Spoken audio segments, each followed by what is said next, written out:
बिस्मिल्लाहिर्रहमानिर्रहीम अस्सलामुअलैकुम वरहमतुल्लाहि वबरकातुहू। दोस्तों, हम इस वीडियो के अंदर C++ का कंप्लीट कोर्स करेंगे पार्ट 1 और पार्ट 2 के अंदर, यानी C++ के फुल कोर्स को हम जो है दो पार्ट्स में जो है वो कंप्लीट करेंगे। आज के पार्ट 1 के अंदर हम जो है वो क्या क्या सीखेंगे। हम सबसे पहले बेसिक कंसेप्ट सीखेंगे, हम इनपुट आउटपुट सीखेंगे, डिफरेंट ऑपरेटर्स सीखेंगे like arithmetic operators, comparison operators, assignment operators like logical operators. उसके बाद हम इफ एल्स कंडीशन सीखेंगे, इसके अंदर हम मल्टीपल इफ एल्स कंडीशन सीखेंगे और साथ ही साथ नेस्टेड इफ एल्स कंडीशंस भी सीखेंगे। फिर हम स्विचेस सीखेंगे, लूप्स सीखेंगे, एरे के बारे में देखेंगे, स्ट्रक्चर क्या होते हैं और फंक्शन लास्ट पे चेक करेंगे। दोस्तों, ये सारे टॉपिक्स आज के इस पार्ट 1 में कवर करेंगे। बाकी जो हमारे रिमेनिंग टॉपिक्स हैं उनको पार्ट 2 के अंदर कवर करेंगे। दोस्तों, C++ का जो कोर्स वर्चुअल यूनिवर्सिटी पढ़ाती है उसके मुताबिक इसका जो कोड है वो CS201 है। तो इस तरह आपका फ़ायदा हो जाएगा। अगर आप अदर यूनिवर्सिटीज़ के स्टूडेंट्स हैं तो आप C++ कोर्स को कवर कर रहे हैं, और अगर आप वर्चुअल यूनिवर्सिटी के स्टूडेंट हैं दैन आप CS201 के कोर्स को इस वीडियो के अंदर कवर करेंगे। दोस्तों, हम इस वीडियो को प्रॉपर मैनेज करने के लिए, यानी C++ का कोड करने के लिए जो हम IDE यूज़ करने वाले हैं वो है जी dev C++। dev C++ के अंदर न्यू फाइल ओपन करने के लिए आप सिंपल यहाँ पे फाइल के ऑप्शन में जाके यहाँ पे न्यू पे जाके अपना सोर्स कोड फाइल ओपन कर सकते हैं, या आप Ctrl+N प्रेस करें तो आपकी न्यू फाइल ओपन हो जाएगी। ओके दोस्तों, dev C++ के अंदर हम ये जो IDE है ये मेरा फेवरेट IDE है और फ्री टू यूज़ है, आप इसको फ्रीली यूज़ कर सकते हैं। दोस्तों, अब हम अपने C++ की बेसिक की तरफ चलते हैं। दोस्तों, C++ एक ऐसी लैंग्वेज है जिसके अंदर आप बहुत से बेसिक भी, मीडियम लेवल के भी और लार्ज लेवल के प्रोजेक्ट्स जो हैं वो क्रिएट कर सकते हैं। ये एक प्रोग्रामिंग लैंग्वेज है जिसके अंदर हम अपना प्रोग्राम लिखते हैं। अब प्रोग्राम क्या होता है दोस्तों? सेट ऑफ इंस्ट्रक्शंस होती हैं, यानी आप किसी काम को करने के लिए जो आप सेट ऑफ इंस्ट्रक्शंस देते हो उसको हम प्रोग्राम कहते हैं। C++ के अंदर प्रोग्राम लिखने के लिए आपको दो चीज़ों की ज़रूरत पड़ती है, एक हेडर फाइल्स की और एक अपने फंक्शंस की। दोस्तों, हेडर फाइल्स क्या होती हैं? Header files basically built in functions होते हैं।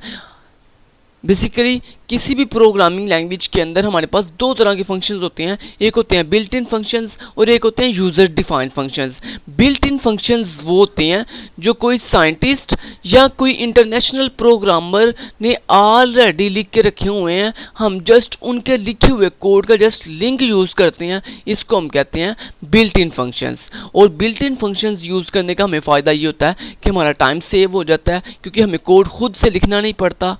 ठीक है, और जो इंटरनेशनल प्रोग्रामर ने, साइंटिस्ट ने कोड लिखा हुआ है वो बहुत ही एफिशिएंट और इफेक्टिव है एज़ कम्पेयर टू हमारे लिखे हुए कोड के।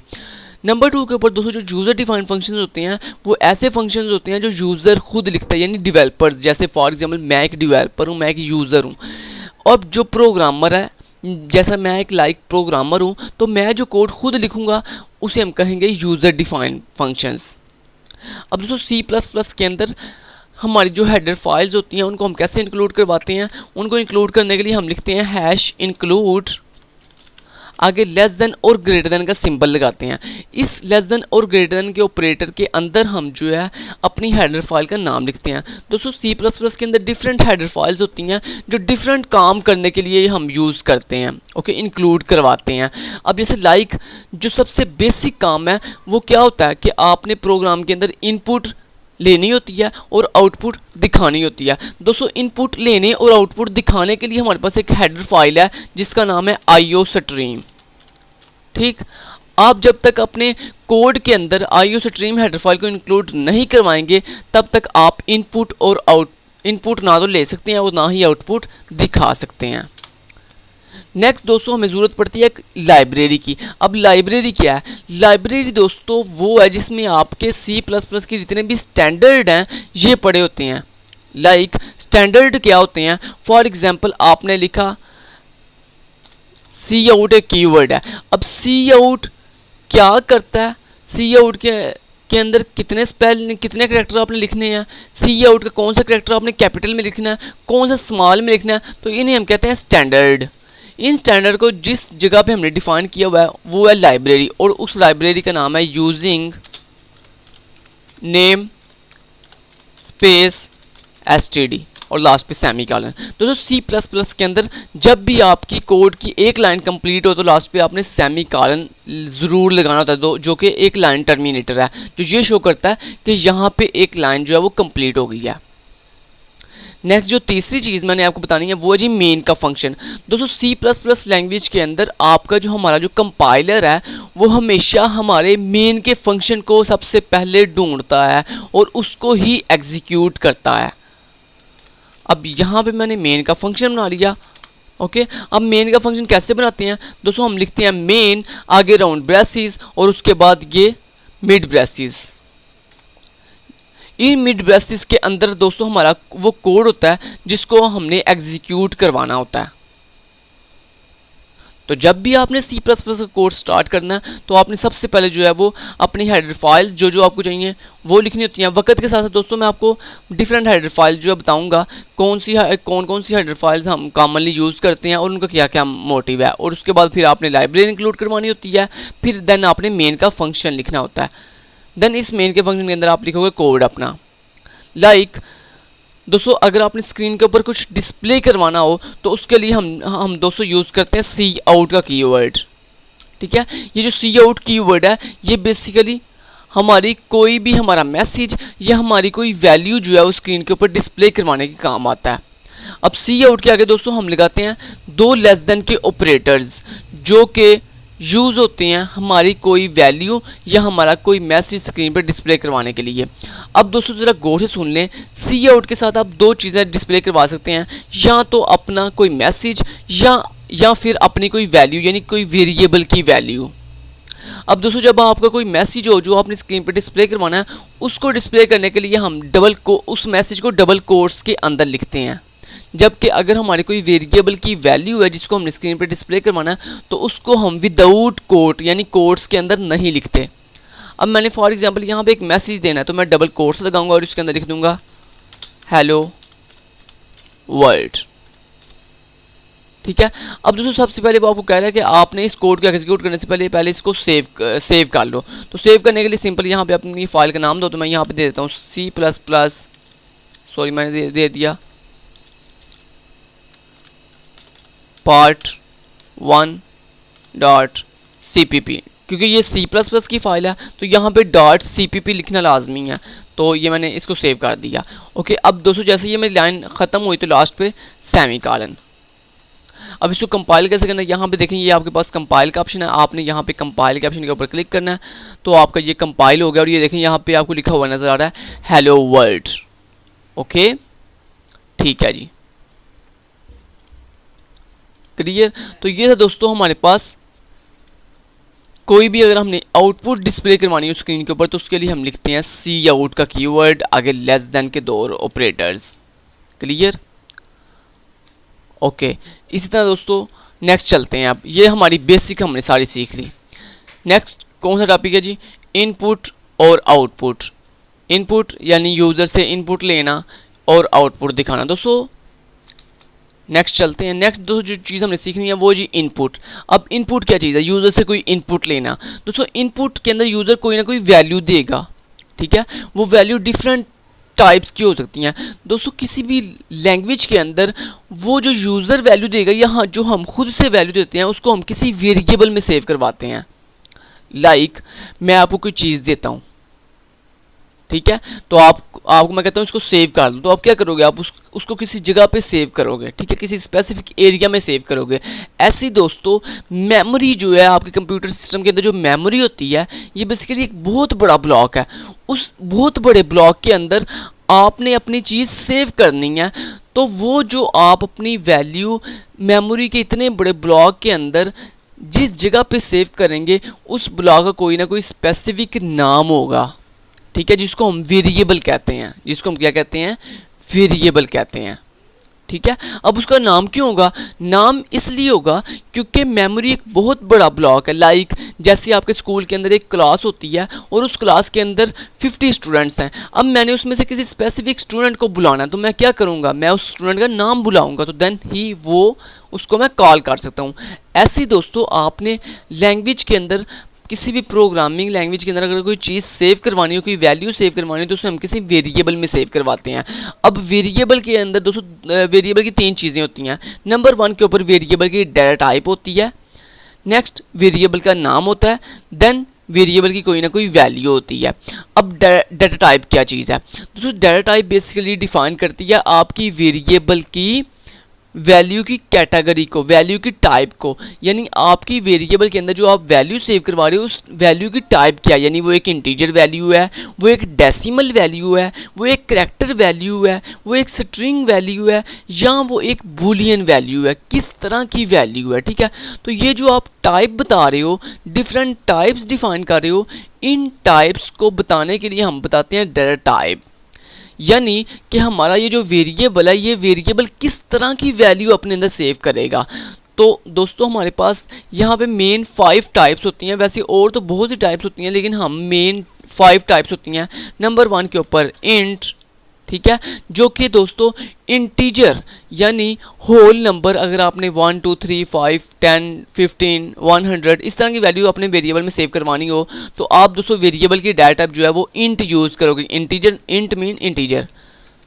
ठीक दोस्तों, अगर दोस्तों आप अपने वेरिएबल के अंदर आप वैल्यू रखना चाहते हो पॉइंट वाली, यानी 20.5 25.5 या 15.2 इस तरह की वैल्यू रखना चाहते हो, तो आप अपनी वेरिएबल की जो डाटा टाइप है वो यूज़ करोगे फ्लॉट। दोस्तों अगर आपके वेरिएबल के अंदर जो आपने वैल्यू सेव करवानी है वो एक करैक्टर है, यानी सिंगल करैक्टर है, यानी like A B H K, single character, any single character, तो दोस्तों आप जो डाटा टाइप यूज़ करोगे वो होगी कैर, CHAR, कैर। ओके, इस तरह दोस्तों अगर आपने अपने वेरिएबल के अंदर मल्टीपल करैक्टर सेव करवाने हो, like Khizar, like Haseeb, like Amina, like Heera, okay, तो इन मल्टीपल करैक्टर्स को वेरिएबल में सेव करवाने के लिए हमारे पास जो डाटा टाइप होती है उसे हम कहते हैं string data type. Okay, string. इस तरह दोस्तों अगर आपने अपने वेरिएबल के अंदर कोई बूलियन वैल्यू सेव करवानी हो, लाइक 1 या 0, यानी ट्रू या फाल्स, तो उसके लिए दोस्तों जो हम डाटा टाइप यूज़ करते हैं वो होती है बूल। ओके, BOOL, बूल, बूल लाइक बूलियन। ओके, अब ये मैंने आपको सारी डाटा टाइप्स जो है वो डिफाइन कर दी हैं। अब हम इनको जो है 1 बाय 1 देख लेते हैं। दोस्तों यहाँ पे मैंने सबसे पहले बताई डाटा टाइप इंट, यानी लाइक मैं चाहता हूँ कि जो मैंने वेरिएबल बनाने लगा हूँ उस वेरिएबल के अंदर जो वैल्यू मैं सेव करवाऊँगा वो एक इंटीजर वैल्यू होगी। देन दोस्तों डाटा टाइप के बाद हम स्पेस देते हैं और देन हम बताते हैं अपने वेरिएबल का नाम। ओके, तो वेरिएबल के नाम दोस्तों आप कुछ भी रख सकते हैं, लेकिन वेरिएबल के नाम से के शुरू पे आप कोई न्यूमेरिक वैल्यू नहीं, अपने वेरिएबल का नाम जो है वो न्यूमेरिक वैल्यू से स्टार्ट नहीं कर सकते। आप अपने वेरिएबल का नाम जो है एक स्पेशल करैक्टर से स्टार्ट नहीं कर सकते। आप अपने वेरिएबल के नाम के अंदर स्पेस नहीं दे सकते। तो ये कुछ चीज़ें हैं जो आपने मद्देनज़र रखनी होती हैं। तो यहाँ पे फॉर एग्जाम्पल मैंने वेरिएबल का नाम रख दिया a is a variable name.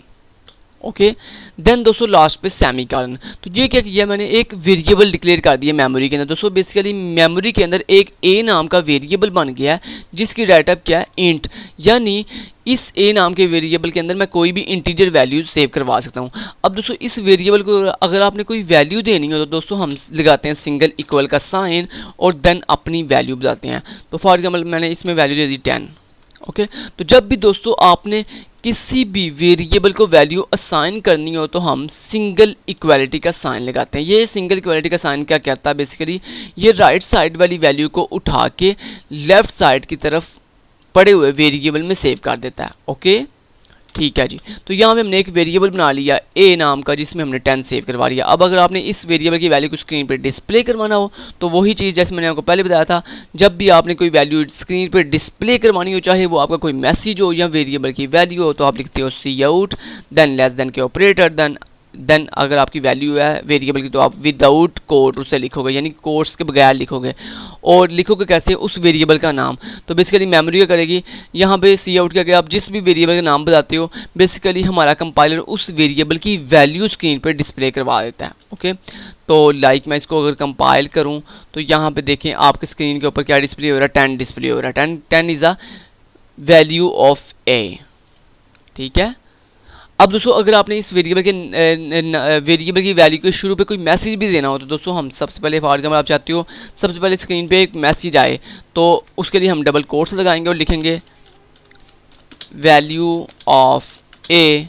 ठीक है, और उसके बाद दोस्तों जब आपने ए की सी आउट के साथ मल्टीपल चीज़ें डिस्प्ले करवानी हो, जैसे फॉर एग्जांपल लाइक यहाँ पे मैंने पहले मैसेज डिस्प्ले करवाना है, देन मैंने वेरिएबल की वैल्यू डिस्प्ले करवानी है, तो ये दो चीज़ें होगी, यानी पहले मैसेज डिस्प्ले हो देन वेरिएबल की वैल्यू डिस्प्ले हो। तो जब दोस्तों आपने एक ही सी आउट के साथ मल्टीपल थिंग्स करनी हो, जैसे यहाँ भी मैं कह रहा हूँ कि एक मैसेज और देन वेरिएबल की वैल्यू, देन दोस्तों ये जो आपके सी आउट के ऑपरेटर्स हैं दो लेस देन के, इनको आप दोबारा यूज़ करते हो। ठीक है, और इसके आगे अपने वेरिएबल की वैल्यू कुछ इस तरह से।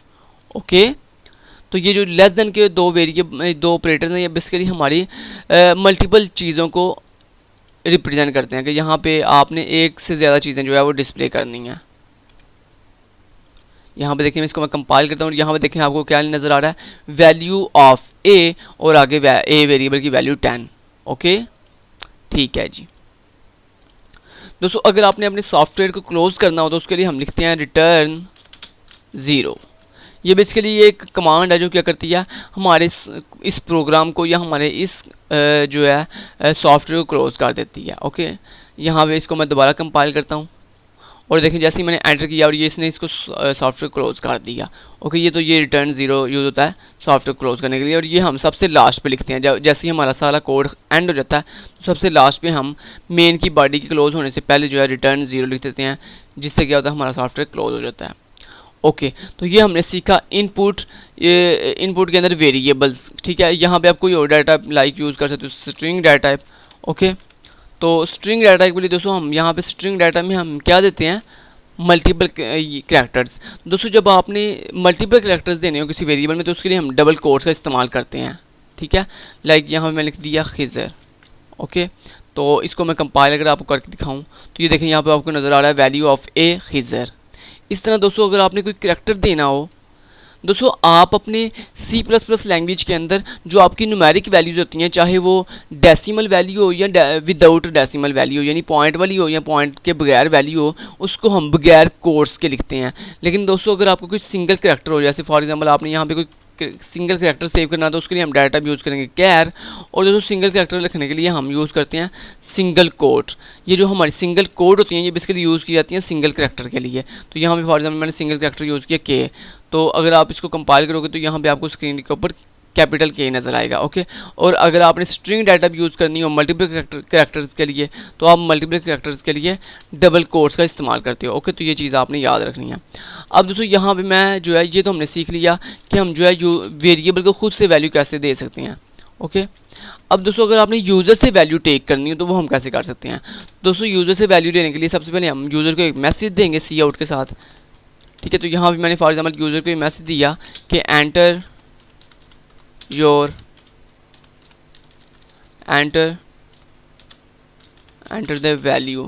The value.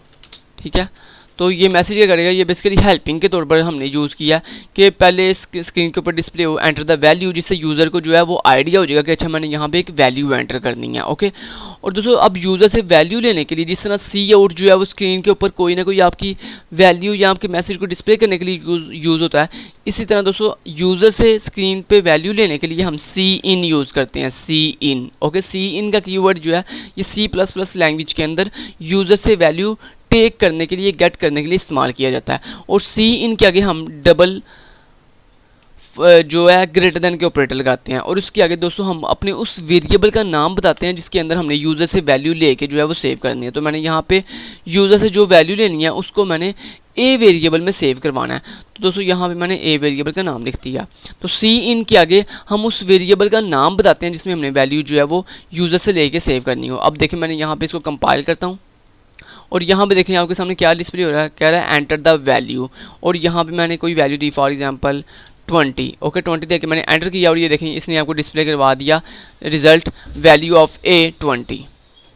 ओके दोस्तों, अगर आपने जो है ये जैसे ये जो हमारी लाइंस हैं ये एक दूसरे के साथ जो है वो अटैच होके आ रही हैं, यानी फिक्स होके आ रही हैं, यानी इनके दरमियान कोई स्पेस नहीं है। तो अगर दोस्तों आप चाहते हो ये स्क्रीन के ऊपर, जैसे फॉर एग्जांपल लाइक मैं आपको दिखाता हूँ, अगर लाइक जैसे आप चाहते हो ये जो एंटर द वैल्यू है ना, ये बिल्कुल स्क्रीन के साथ चिपका हुआ है, बिल्कुल स्क्रीन के साथ अटैच है। ये थोड़ा एक लाइन जो है हट के थोड़ा नीचे आए, ओके, यानी एक लाइन 2 लाइन छोड़ दे ऊपर से। तो उसके लिए दोस्तों हम यूज़ करते हैं एंड लाइन।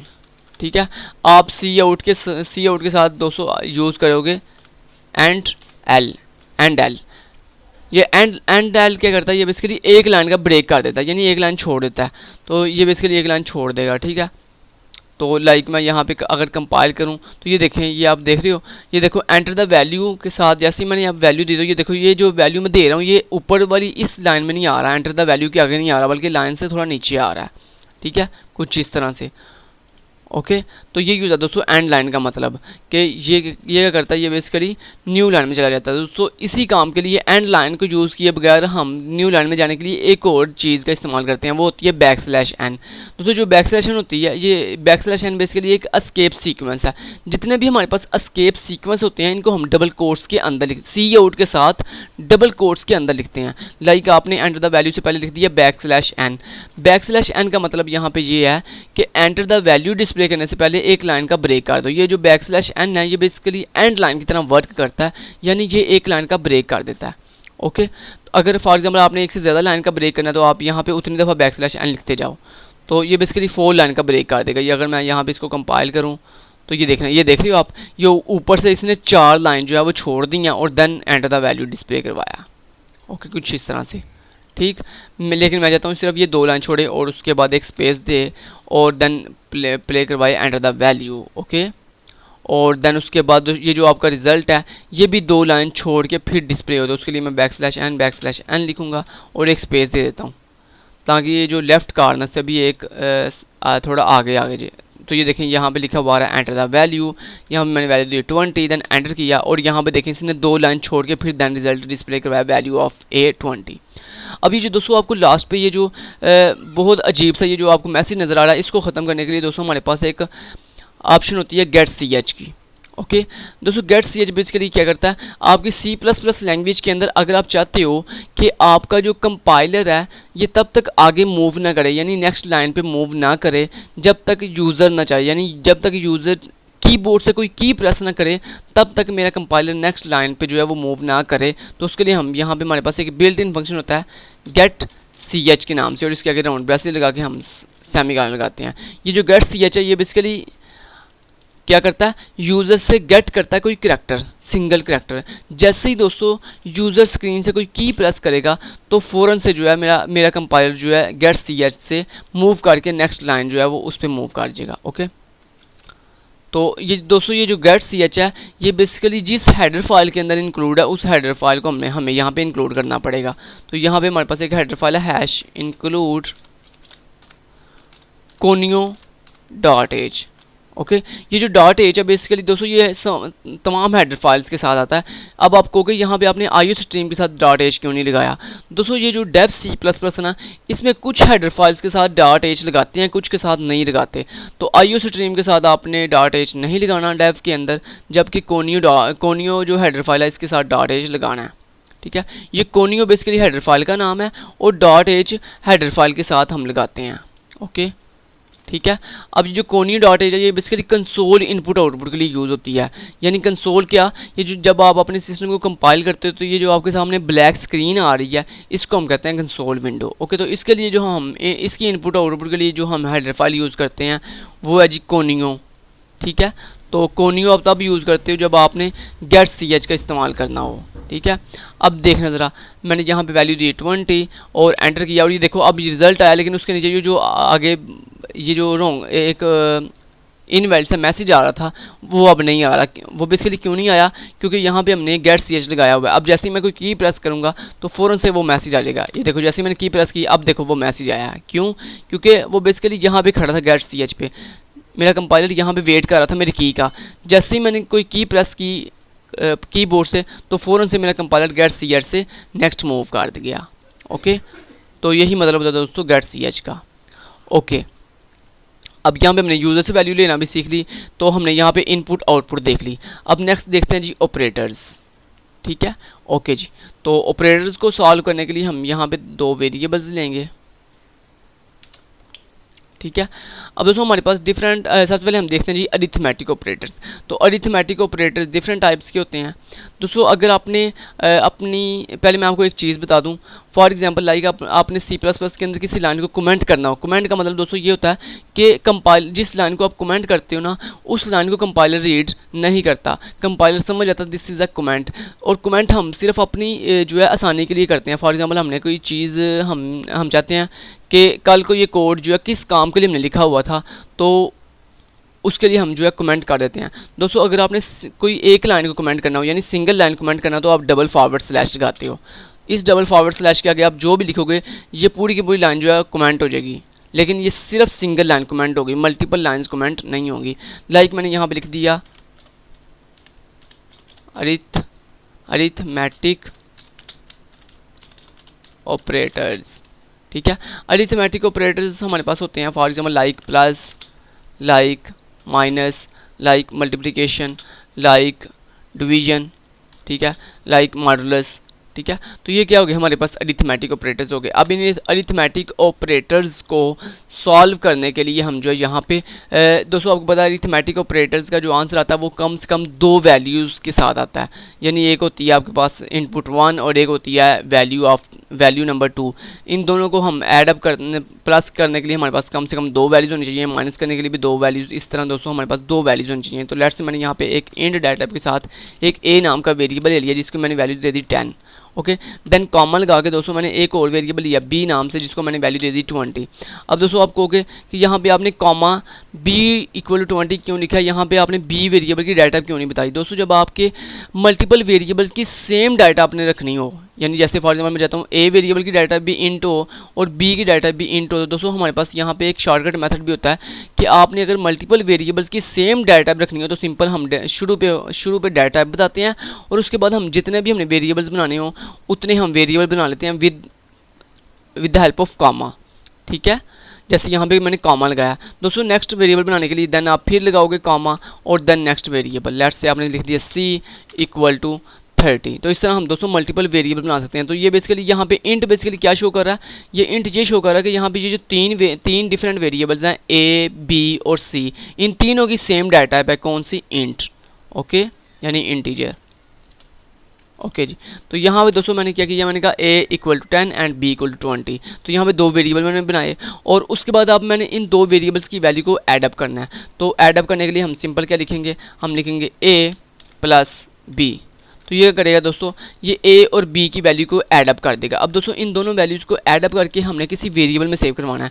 तो आपको जैसे कि मैंने शुरू में बता दिया था कि आपने जब आपने रिजल्ट को अपनी यानी वैल्यू को किसी वेरिएबल में सेव करना हो तो उस वेरिएबल को हम लेफ्ट साइड पर लिखते हैं और दरमियान में सिंगल इक्वालिटी का साइन लगाते हैं। फॉर एग्जाम्पल मैंने लिख दिया a इक्वल टू, अब यहाँ पे क्या होगा बेसिकली राइट साइड पे a और b की वैल्यू ऐडअप होगी और ऐडअप होके लेफ्ट साइड पे a वेरिएबल में सेव हो जाएगी।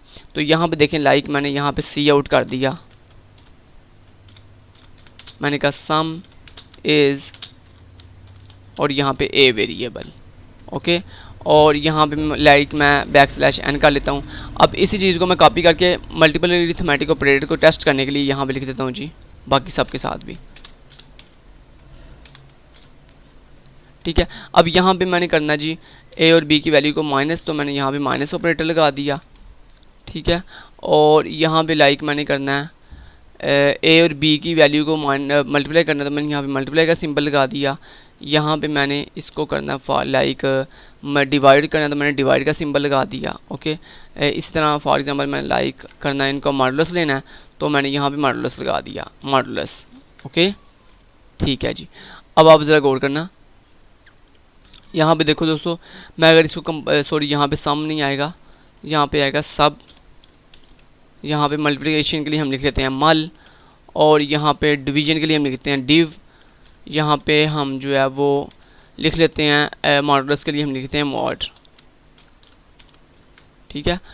ओके, अब मैं इसको कंपाइल करता हूँ और ये देखो दोस्तों आपके पास सारी वैल्यूज डिस्प्ले हो रही हैं। सम इज़ 30, सब इज़ 10, मल is 200, div is 10 and mod is 10। Okay, कुछ इस तरह से।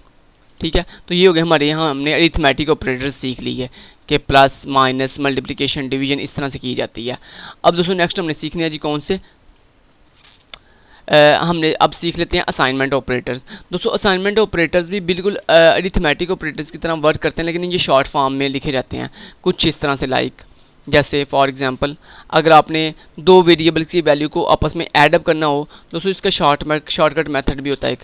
इसको हम कैसे लिखते हैं, फॉर एग्जांपल हम लिखते हैं ए प्लस इक्वल टू बी।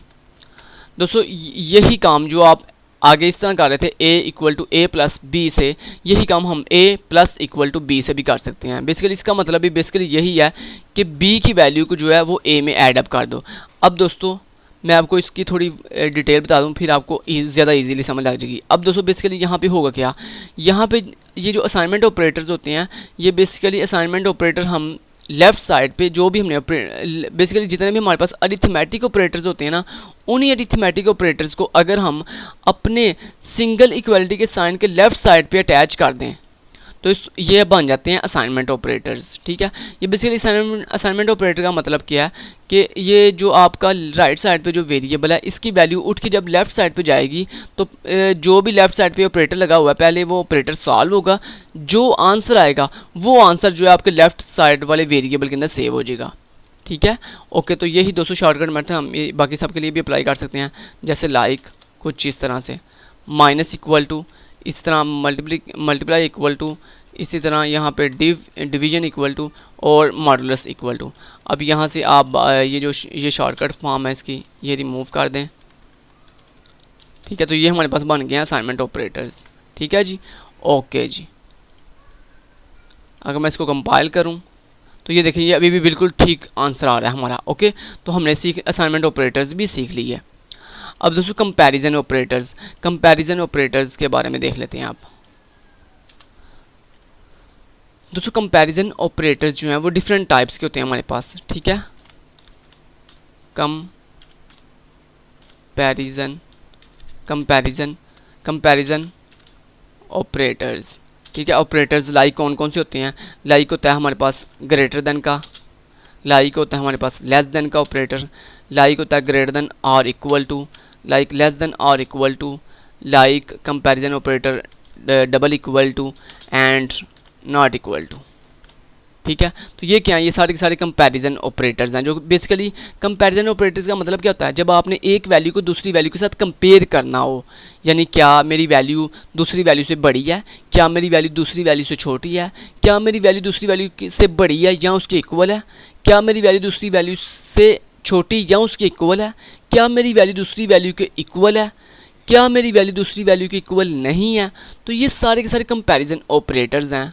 ठीक है, जो हम यहाँ पे इफ़ एल्स कंडीशन के साथ टेस्ट कर सकते हैं। ओके, इस तरह दोस्तों हमारे पास लॉजिकल ऑपरेटर्स होते हैं। ठीक है, तो मैं बेसिकली आपको ये ऑपरेटर्स बता इसलिए रहा हूँ क्योंकि जब हम इफ़ एल्स कंडीशन अभी करेंगे तो उसमें हम ये ऑपरेटर्स जो है देखेंगे। ओके, अब दोस्तों हमारे पास जो लॉजिकल ऑपरेटर्स होते हैं, लॉजिकल ऑपरेटर्स होते हैं वो कौन से होते हैं, हमारे पास होता है एंड ऑपरेटर, हमारे पास होता है और ऑपरेटर और हमारे पास होता है नॉट ऑपरेटर। दोस्तों जो हमारे पास एंड ऑपरेटर होता है इसको हम प्रोग्रामिंग के अंदर इस तरह डबल एंड के साथ रिप्रेजेंट करते हैं। जो हमारे पास और ऑपरेटर होता है इसको हम प्रोग्रामिंग के अंदर इस तरह डबल स्ट्रेट लाइन यानी जिसको हम पाइप कहते हैं इनके साथ हम शो करते हैं। जो हमारे पास नॉट का ऑपरेटर होता है इसको बेसिकली हम नॉट के सिंबल फैक्टोरियल के सिंबल के साथ जो है वो रिप्रेजेंट करते हैं। Okay, clear. ठीक है, तो ये हमने सारी ऑपरेटर्स देख ली है। अब चलते हैं नेक्स्ट। दोस्तों अब हम सीखेंगे इफ़ एल्स कंडीशन। दोस्तों इफ़ एल्स कंडीशंस क्या होती हैं। अच्छा दोस्तों, इफ़ एल्स कंडीशंस ये होती हैं जब आपने किसी चीज़ को टेस्ट करना हो। ठीक है, किसी कोड को टेस्ट करना हो, किसी वेरिएबल की वैल्यू को टेस्ट करना हो। ठीक है, लाइक मैं आपको कहता हूँ कि आपके पास एक वेरिएबल है a जिसकी वैल्यू है 10, तो चेक करो क्या इस वेरिएबल के अंदर जो वैल्यू है क्या वो 10 है, इस वेरिएबल के अंदर जो वैल्यू है क्या वो 10 से छोटी है, क्या वो 10 से बड़ी है। लाइक मैंने यहाँ पे एक वेरिएबल लिया int a equal to 10। Last पे सेमी कॉलन। अब दोस्तों अगर आपने इस ए वेरिएबल की वैल्यू को टेस्ट करना हो तो हम लिखेंगे इफ़ बेसिकली क्या करता है, इफ़ बेसिकली टेस्ट करने के लिए यूज़ होता है, किसी भी वैल्यू को टेस्ट करता है। इफ़ अगर ऐसा हो तो फिर क्या हो। ओके, जैसे फॉर एग्जांपल आपके सामने डिफरेंट कंडीशंस होती हैं, लाइक अगर आज बारिश होगी तो मैं फिर क्या करूँगा। ओके, तो देन इसी तरह मैंने यहाँ लिख दिया मैंने कहा इफ़ अगर जो है ए जो वेरिएबल है क्या उसकी वैल्यू लेस देन है किससे, 10 से। ठीक है, अगर तो लेस देन है तो फिर दोस्तों ये इफ़ की बॉडी के अंदर आएगा। अब दोस्तों इफ़ की एक बॉडी होती है, ये बॉडी के अंदर भी इसके लिए ये कब आता है, मेरा कंपाइलर इस बॉडी के अंदर तब आएगा जब ये इफ़ की कंडीशन जो है वो ट्रू हो जाएगी। और ये ट्रू कब होगी, जब ए की वैल्यू 10 से छोटी होगी। तो अभी ए के पास क्या है, 10 है, और 10 से छोटा नहीं होता। ओके, तो दोस्तों यहाँ पे लाइक मैंने डिस्प्ले करवा दिया, मैंने क्या दिया, वैल्यू इज लेस। ठीक है, ओके, ठीक है जी। अब दोस्तों जैसे मैंने कंपाइल किया और यहाँ पे देखो कुछ भी डिस्प्ले नहीं हुआ। क्यों डिस्प्ले नहीं हुआ, क्योंकि जो आपके ए वेरिएबल की वैल्यू है वो 10 से लेस नहीं है। ओके, इसी तरह दोस्तों आपने फॉर एग्जांपल कोई भी यहाँ पे मैं जितने भी कंपैरिजन ऑपरेटर हैं वो सारे आप टेस्ट कर सकते हैं। तो मैं यहाँ पे आपको सिर्फ 2-3 टेस्ट करवाऊंगा। लाइक आपने यहाँ पे एक और कंपैरिजन ऑपरेटर लिख दिया कि क्या जो मेरे ए वेरिएबल की वैल्यू है क्या वो लेस देन और इक्वल टू 10 के। अब यहाँ पे दोस्तों दो आपके comparison operator at a time check होंगे। यहाँ पे ये इफ़ की कंडीशन के अंदर तब आएगा जब आपके ए की वैल्यू या तो 10 से छोटी होगी या 10 के इक्वल होगी।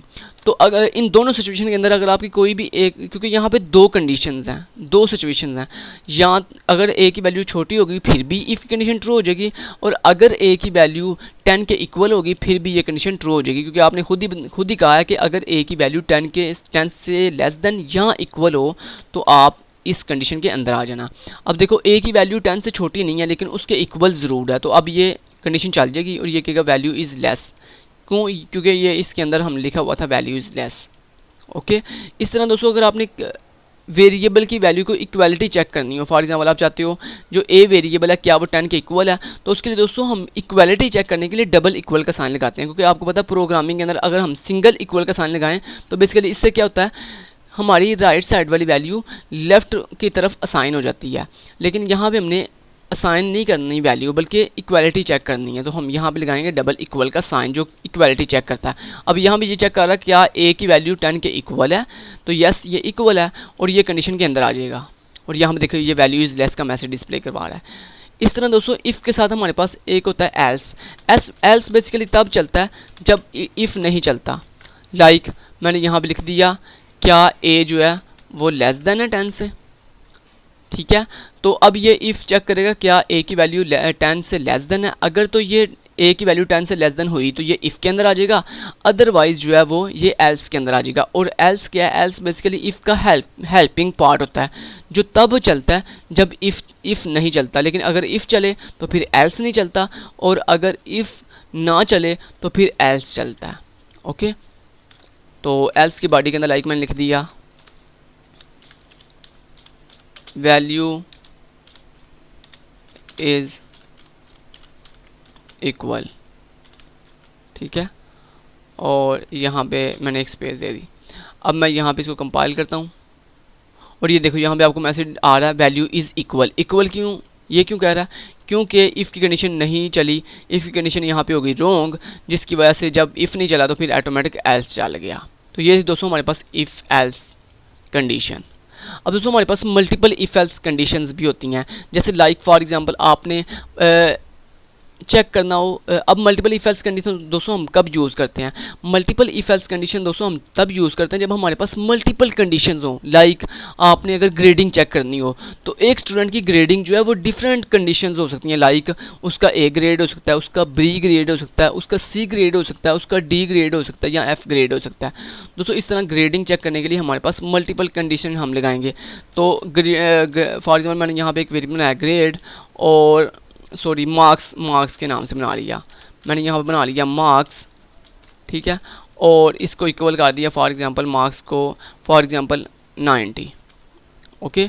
अब दोस्तों मल्टीपल इफ एल्स कंडीशंस कैसे लगाते हैं दोस्तों, उसके लिए हम लिखते हैं सबसे पहले इफ़, और सबसे पहले दोस्तों मेन हमारे पास पहला इफ़ होता है, बाकी सब मल्टीपल के अंदर बाकी सब जो है वो, हाँ आप सबको इफ़ भी बना सकते हो और इफ़ एल्स इफ़ भी बना सकते हो दोस्तों। अब मैंने लिखा इफ़ और मैंने लिखा जो मेरे मार्क्स वेरिएबल है, क्या अगर उसकी वैल्यू ग्रेटर देन और इक्वल टू हो किसके 85 के, देन इफ़ के अंदर आ जाना। नेक्स्ट दोस्तों जब हम लगाते हैं ना मल्टीपल इफ एल्स कंडीशंस, और मल्टीपल इफ एल्स कंडीशन के लिए दोस्तों हमारी फर्स्ट जो है इफ़ होती है, नेक्स्ट उसके बाद हम लगाते हैं else if. Else if basically क्या करता है, एल्स का मतलब ये है कि ये जो इफ़ है ना, ये मेन इफ़ नहीं है, मेन इफ़ ये ऊपर वाला है, ठीक है। ये जो इफ़ है ना, ये बेसिकली इसका चाइल्ड है, ठीक है। और ये एल्स इफ़ तब चलेगा जब ऊपर वाली इफ़ की कंडीशन रॉन्ग हो जाएगी, ठीक है। अब यहाँ मैंने लिख दिया फॉर एग्जांपल लाइक मैंने कहा अगर मार्क्स जो है वो ग्रेटर देन और इक्वल टू हो 75 के, तो फिर इस इफ़ एल्स इफ़ के अंदर आ जाना। इस तरह दोस्तों आपने इसी चीज़ को कॉपी कर लिया। और दोस्तों आप एल्स इफ़ मल्टीपल टाइम भी लगा सकते हो, लेकिन जो आपका फर्स्ट इफ़ होता है ये आप वन टाइम लगाते हो, और उसके बाद आप ये जो आपका एल्स इफ़ है इसको आप मल्टीपल टाइम ऐड करते हो। तो यहाँ मैंने एल्स इफ़ लगाया, देन एल्स इफ़ लगाया, तो ये आप एल्स इफ़ लगाते जाओ, यानी जितनी आपकी कंडीशन है ना तब तक आप एल्स इफ़ लगाते जा सकते हो, ठीक है। तो इसे हम कहते हैं मल्टीपल इफ़ एल्स कंडीशन। तो ये कब इनमें से सिर्फ कोई एक ही रन होती है एट ए टाइम, जो है वो एक ही रन होगी, ठीक है। सबसे पहले फर्स्ट चेक होगी, अगर ये नहीं चली फिर नेक्स्ट चेक होगी। और जैसे दोस्तों जो कंडीशन ट्रू हो जाती है उसके नीचे वाली जितनी भी फिर कंडीशन होती हैं वो सारी फॉल्स हो जाती हैं, ओके, यानी वो सारी स्किप हो जाती हैं, कंपाइलर उन सबको फिर स्किप कर देता है। अब लाइक मैंने यहाँ पर लिख दिया कि चेक करो क्या जो मेरे मार्क्स हैं क्या वो 65 से ग्रेटर देन और इक्वल टू हैं, क्या जो मार्क्स हैं वो 50 से ग्रेटर देन और इक्वल टू हैं। और उसके बाद मैंने लिख दिया एल्स इफ, क्या जो मार्क्स हैं वो 33 से ग्रेटर देन और इक्वल टू हैं। अदरवाइज लास्ट में दोस्तों जब हमारी जो लास्ट कंडीशन होती है उसके लिए फिर हम सिंपल लिख देते हैं एल्स, ओके। अब दोस्तों मैंने यहाँ पे लिख दिया फर्स्ट के अंदर cout A plus grade A plus, और लेट से मैंने यहाँ पे लिख दिया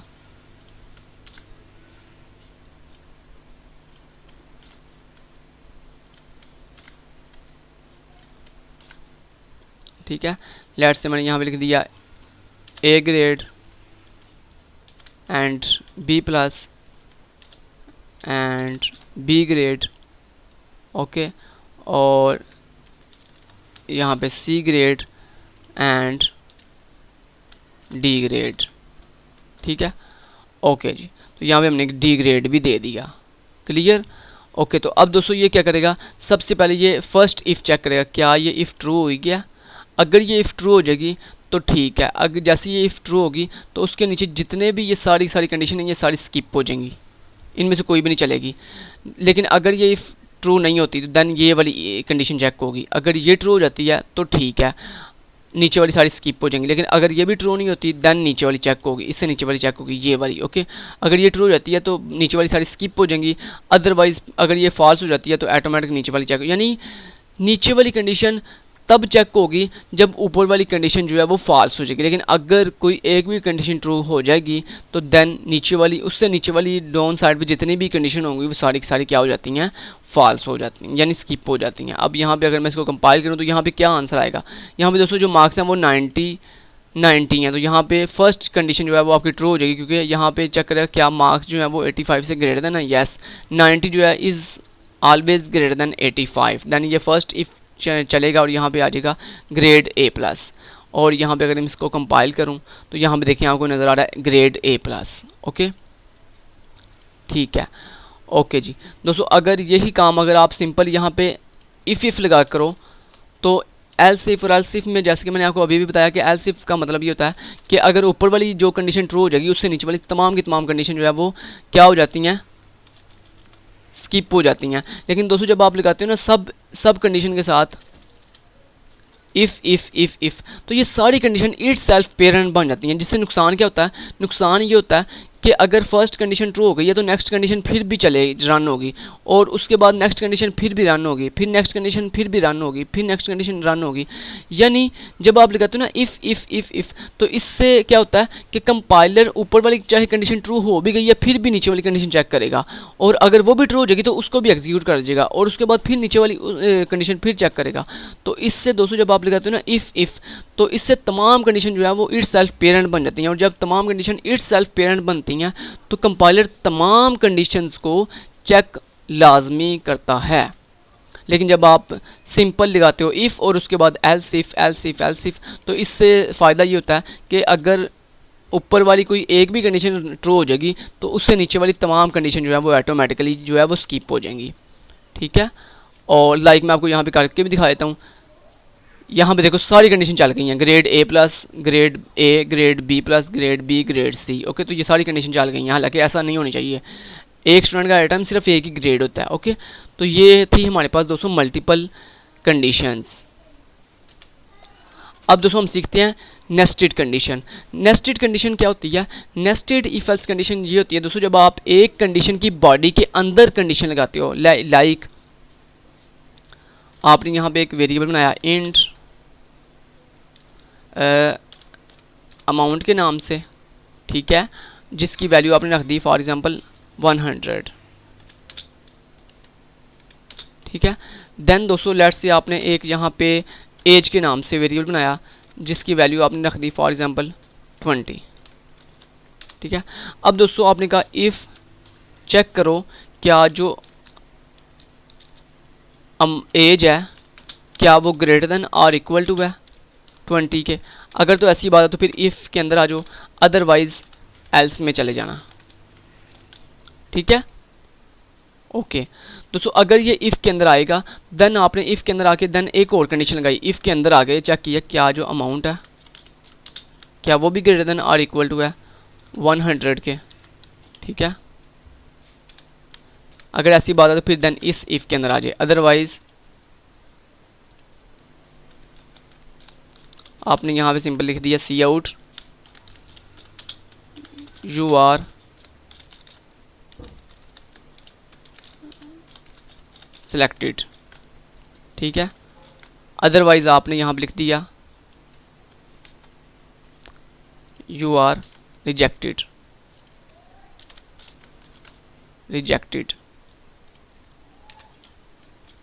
ठीक है, बेसिकली यहाँ पे क्या आप कर रहे हो दोस्तों, एक आपकी मेन कंडीशन है इफ़, जैसे ये मेन इफ़ कंडीशन ट्रू होगी देन इसकी बॉडी के अंदर जाके देन एक और कंडीशन आपने लगाई हुई है। तो दोस्तों इसी को हम कहते हैं नेस्टेड कंडीशन। जब आप एक कंडीशन की बॉडी के अंदर एक और कंडीशन लगाते हो तो उसको हम कहते हैं नेस्टेड कंडीशन। अब दोस्तों सबसे पहले ये मेन आपकी कंडीशन चेक होगी, इफ़ क्या जो एज है वो 20 से ग्रेटर देन या इक्वल है, तो यस जो मेरी एज है वो 20 के इक्वल है, देन ये मेरी मेन इफ़ ट्रू हो जाएगी। जैसे ये ट्रू होगी देन इसके अंदर आके देन ये चेक करेगा इफ़ क्या जो अमाउंट है क्या वो 100 से ज़्यादा या उसके इक्वल है, तो देन दोस्तों जो मेरी अमाउंट है वो भी 100 के इक्वल है, देन ये इफ़ के अंदर आ जाएगा और यहाँ पे कह देगा जो आर सिलेक्टेड।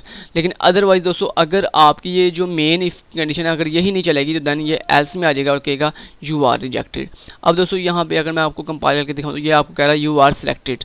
क्यों? क्योंकि यहाँ पे फर्स्ट आपकी जो मेन कंडीशन है वो भी ट्रू हो गई है और उसके अंदर जो सब कंडीशन थी वो भी ट्रू हो गई है। ओके, लेकिन अगर दोस्तों फॉर एग्जाम्पल मैंने यहाँ पे एज दे दी फॉर एग्जाम्पल 19, तो अब दोस्तों क्या हुआ, जब फर्स्ट आपकी कंडीशन मेन जो है वो चेक होगी तो यहाँ पे ये फॉल्स हो जाएगी तो ऑटोमेटिकली ये एल्स के अंदर आ जाएगा।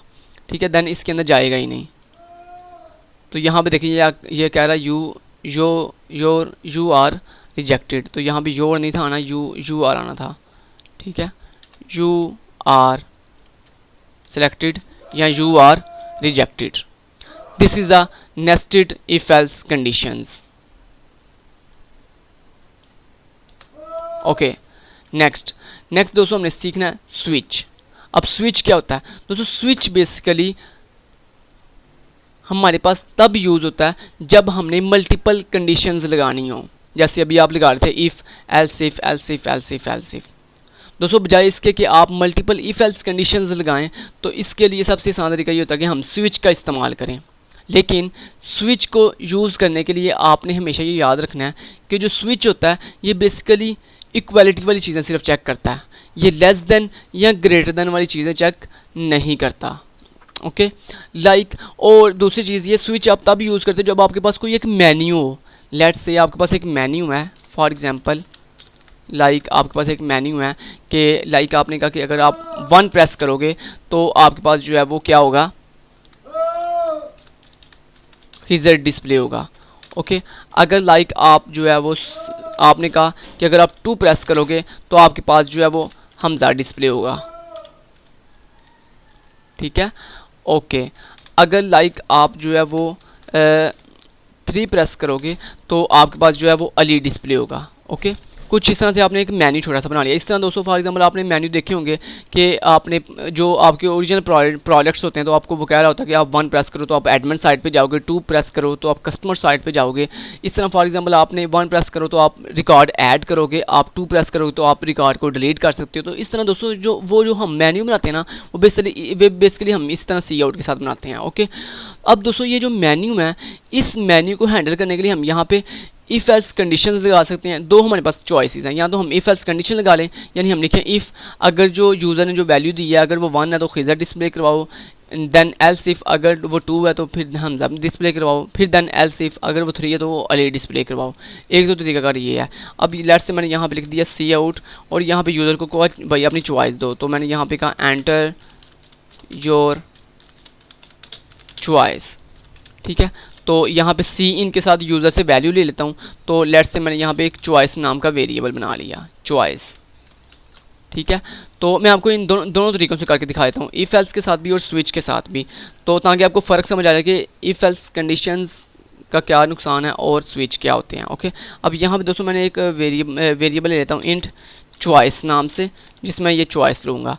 अब दोस्तों अगर आप इसे इफ़ एल्स के साथ करोगे तो आप क्या लिखोगे, आप लिखोगे इफ़ अगर जो मेरा चॉइस वेरिएबल है अगर उसकी वैल्यू इक्वल है किसके 1 के, तो देन इफ़ के अंदर आ जाए, अदरवाइज एल्स इफ़ अगर जो मेरा चॉइस वेरिएबल है अगर उसकी वैल्यू इक्वल है 2 के, तो देन इस इफ़ के अंदर आए, अगर एल्स इफ़ अगर जो मेरा चॉइस वेरिएबल है अगर उसकी वैल्यू 3 है तो देन इस बॉडी के अंदर आ जाए। ओके कुछ इस तरह से। ठीक है तो आप इसको इफ़ एल्स के साथ कुछ इस तरह से डिस्प्ले जो है ना वो मैनेज कर सकते हैं। लेकिन दोस्तों अगर आपने यहाँ पे इक्वलिटी ही चेक करनी थी, जैसे यहाँ पे आप क्या कर रहे हो, यहाँ पे आप इक्वलिटी चेक करते हो कि चॉइस अगर इक्वल टू 1 के, चॉइस अगर इक्वल टू 2 के, चॉइस अगर इक्वल टू 3 के, तो इसे हम कहते हैं इक्वलिटी।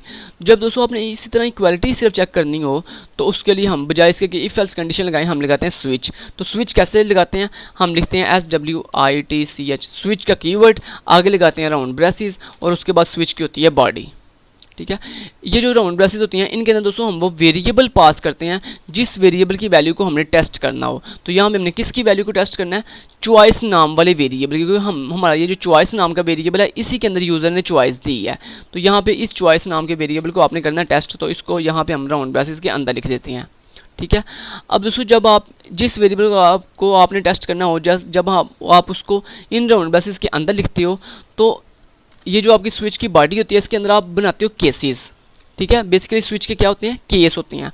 अब वो केस किस टाइप के होते हैं, जिस टाइप की आपकी इनपुट होती है। ठीक है लाइक अगर आपने यहाँ पे जो यूज़र से इनपुट ले रहे हैं अगर वो एक न्यूमेरिक यानी इंटीजर इनपुट है यानी 1 2 3 है, तो यहाँ पे दोस्तों जो आपके केस बनेंगे वो 1 2 3 वाले बनेंगे। अगर दोस्तों आप यहाँ पे कोई करैक्टर ले रहे हो यानी लेट से आप यूज़र से ले रहे हो ए, चॉइस ले रहे हो करैक्टर्स के अंदर, लाइक आपने लिखा कि अगर तुम ए प्रेस करोगे देन खिज़र डिस्प्ले होगा, अगर तुम बी प्रेस करोगे तो हमजा डिस्प्ले होगा, अगर तुम सी प्रेस करोगे तो अली डिस्प्ले होगा।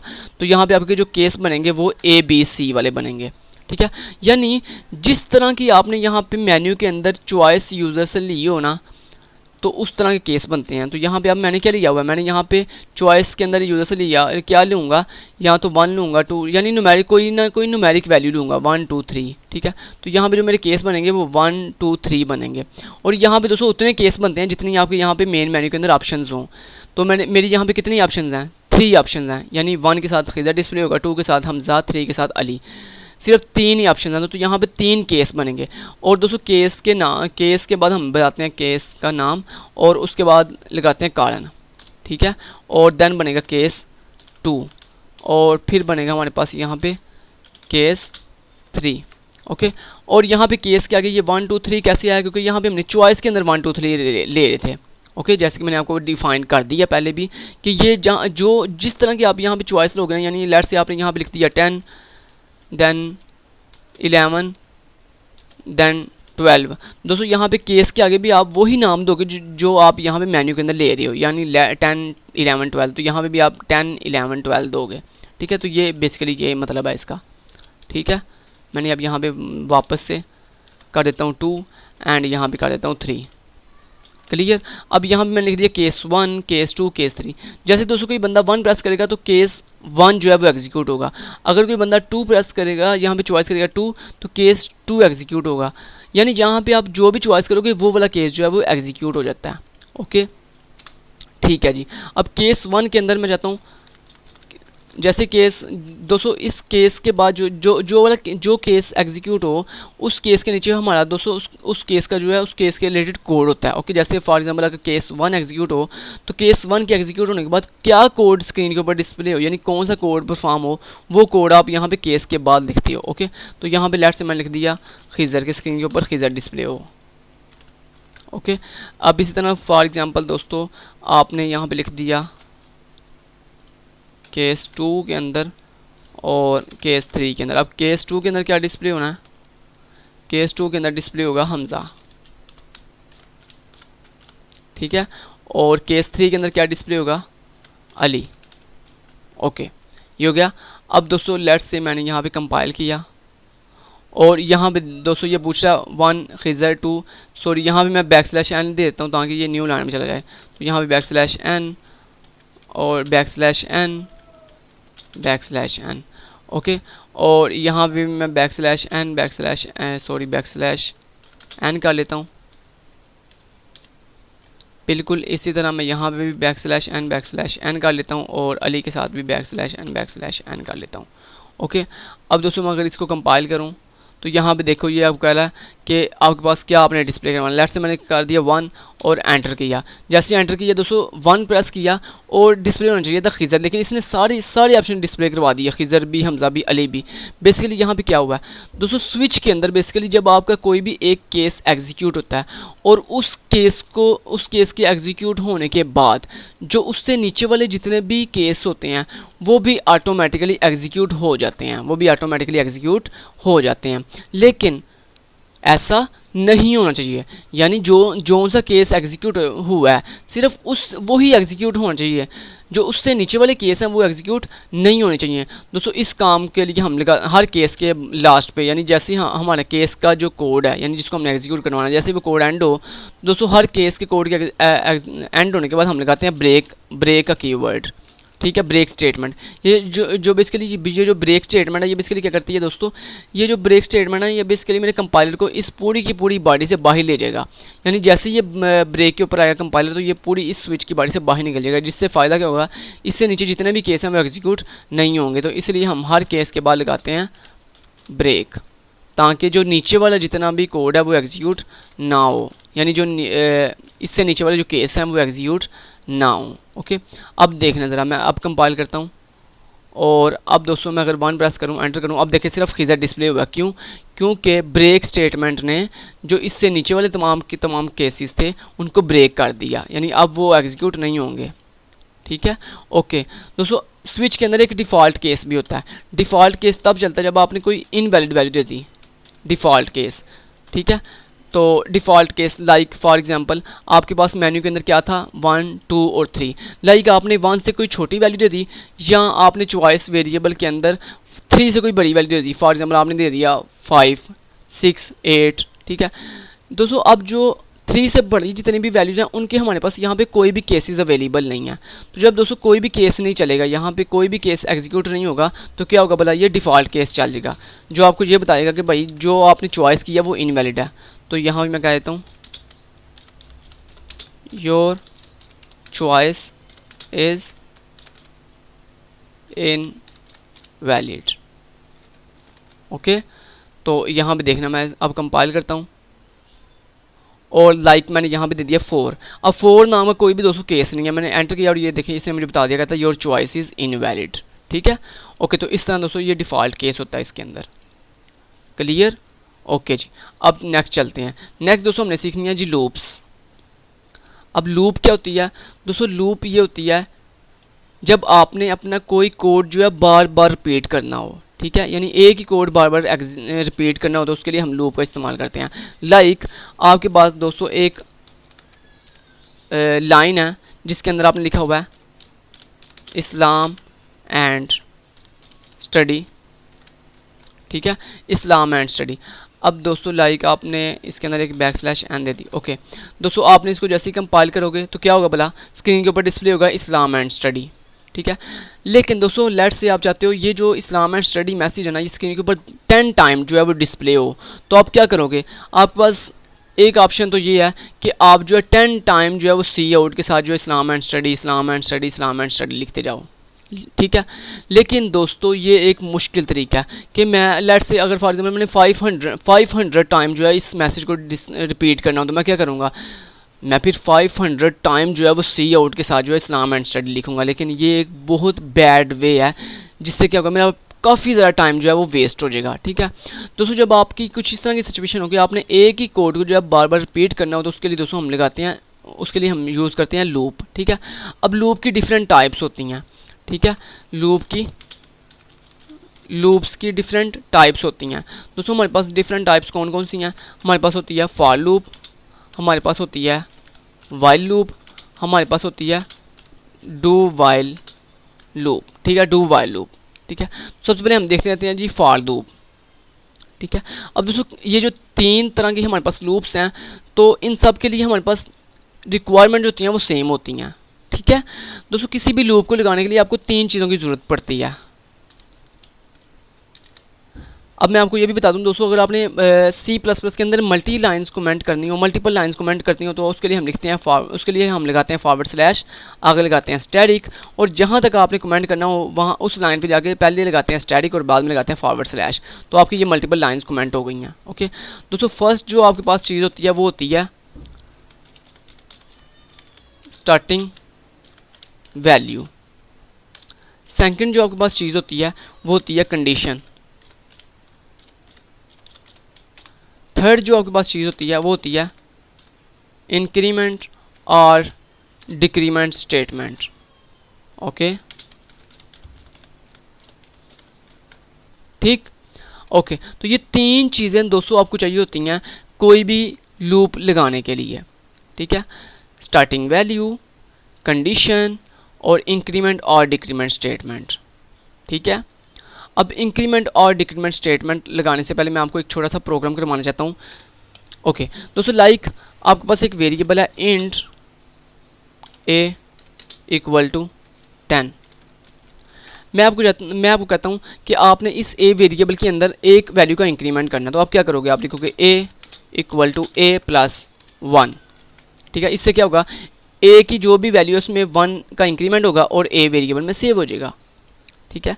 दोस्तों आपको मैं कहता हूँ इसी काम को शॉर्ट मेथड से करो, इसी काम को शॉर्ट मेथड से करो। तो दोस्तों जब भी आपने किसी वेरिएबल की वैल्यू के अंदर एक वैल्यू का इंक्रीमेंट करना हो, यानी एक का इजाफा करना हो, तो उसके लिए हम सिंपल उस वेरिएबल के नाम के आगे जो है $+ का साइन लगा देते हैं।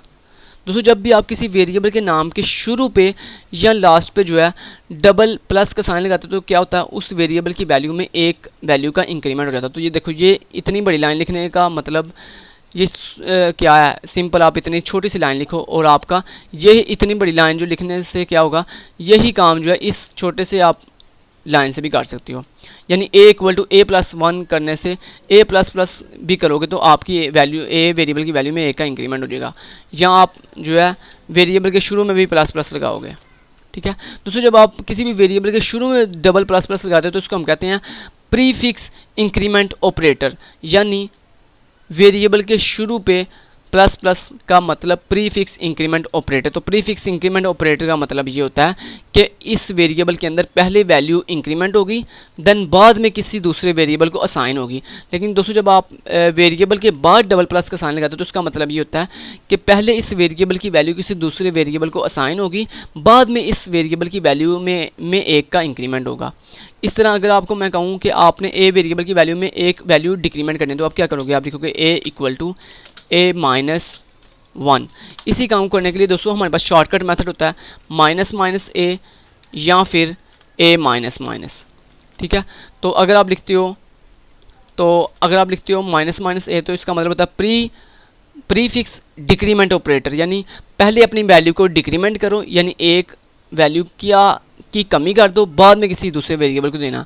लेकिन अगर आप लिखते हो ए माइनस माइनस, तो इससे ये होता है कि पहले अपनी वैल्यू को किसी दूसरे वेरिएबल को असाइन करो, बाद में अपनी वैल्यू को डिक्रीमेंट करना। ओके, तो इस तरह दोस्तों किसी भी वेरिएबल के साथ डबल प्लस प्लस लगाने से उसमें एक वैल्यू का इजाफा हो जाता है, और किसी वेरिएबल की वैल्यू में डबल माइनस माइनस लगाने से उसकी वैल्यू में एक की कमी हो जाती है। ओके, ठीक है जी, यही चीज़ मैंने आपको समझानी थी। ओके दोस्तों, अब फॉर लूप कैसे लगाते हैं। फॉर लूप लगाने के लिए दोस्तों हम लिखते हैं फॉर, आगे राउंड ब्रेसेस और देन बॉडी। दोस्तों ये जो राउंड ब्रेसेस हैं, इसके अंदर ये जो हमारे पास लूप की ये जो 3 रिक्वायरमेंट्स हैं, ये हम तीनों रिक्वायरमेंट्स इस राउंड ब्रेसेस के अंदर लिखते हैं, और उसके बाद ये जो हमारे पास बॉडी है, इस बॉडी के अंदर हम वो कोड लिखते हैं जिसको हमने बार बार रिपीट करना हो। ओके, ठीक है। अब दोस्तों फॉर लूप जो है, अब आप कहोगे यहाँ पे 3 टाइप्स हैं लूप्स की, हमें कब पता चलता है कि हमने इस टाइम ये वाली लूप जो है वो इस्तेमाल करनी है।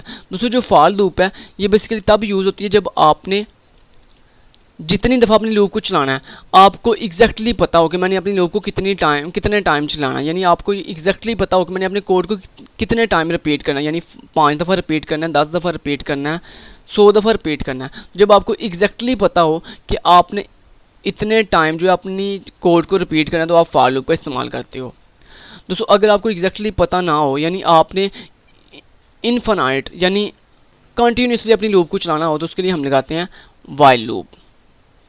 ये व्हाइल लूप का असल काम है। डू व्हाइल लूप दोस्तों आप तब यूज़ करते हो जब आपने यूज़र पे डिपेंडेंट होना हो, यानी फॉर एग्जांपल फर्स्ट टाइम जो है लूप ऑटोमेटिकली चले और देन उसके बाद यूज़र से पूछे क्या मैं चलूँ।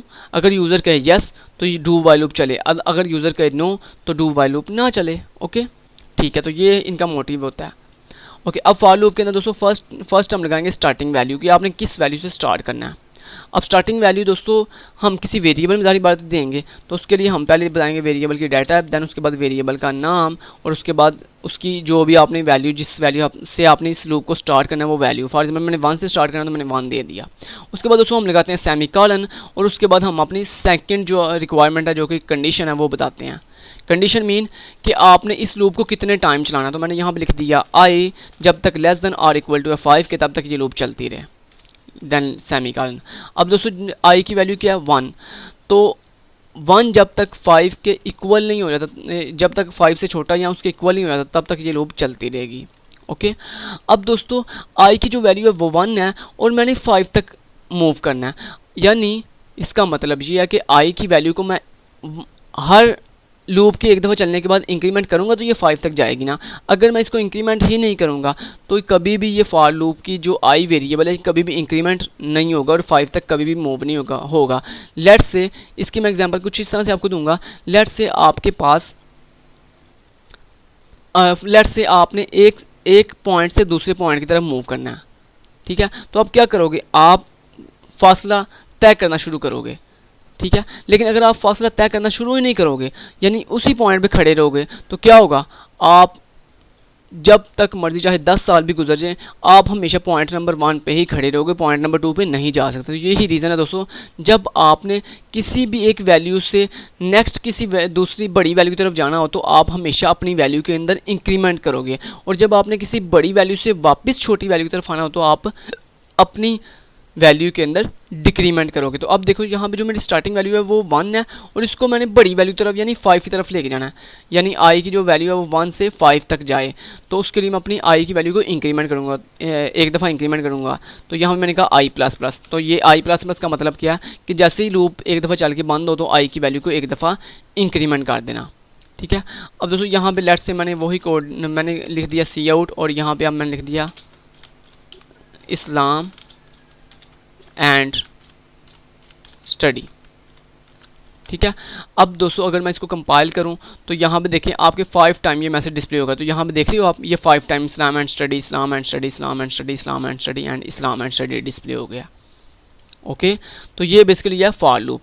यही काम दोस्तों अगर आपने आई की स्टार्टिंग जो वैल्यू है वो 5 है और आपकी जो कंडीशन है वो आप चाहते हो कि जो आई की वैल्यू है वो जब तक बड़ी या इक्वल नहीं हो जाती वन, जब तक बड़ी है या इक्वल है वन के, तब तक ये लूप चलती रहे। अब दोस्तों जो आपकी स्टार्टिंग वैल्यू है वो बड़ी है और जो आपकी कंडीशन की यानी जो आपकी डेस्टिनेशन वैल्यू है वो छोटी है, तो जब आपने बड़ी वैल्यू से छोटी वैल्यू की तरफ वापस मूव करना हो तो यहाँ पे आप डिक्रीमेंट करते हो। तो मैंने कहा आई माइनस माइनस, तो इसका मतलब ही यही है।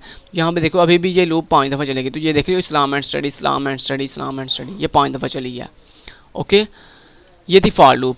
अब दोस्तों यही काम आप वाइल लूप से भी कर सकते हो। ठीक है, अब दोस्तों वाइल लूप कैसे लगाते हैं? सबसे पहले दोस्तों जो आपकी वाइल लूप, जब आपने वाइल लूप लगानी है तो जो आपकी स्टार्टिंग वैल्यू होती है ये वाइल लूप से पहले लिखते हैं। तो मेरी स्टार्टिंग वैल्यू है int i equal to 1।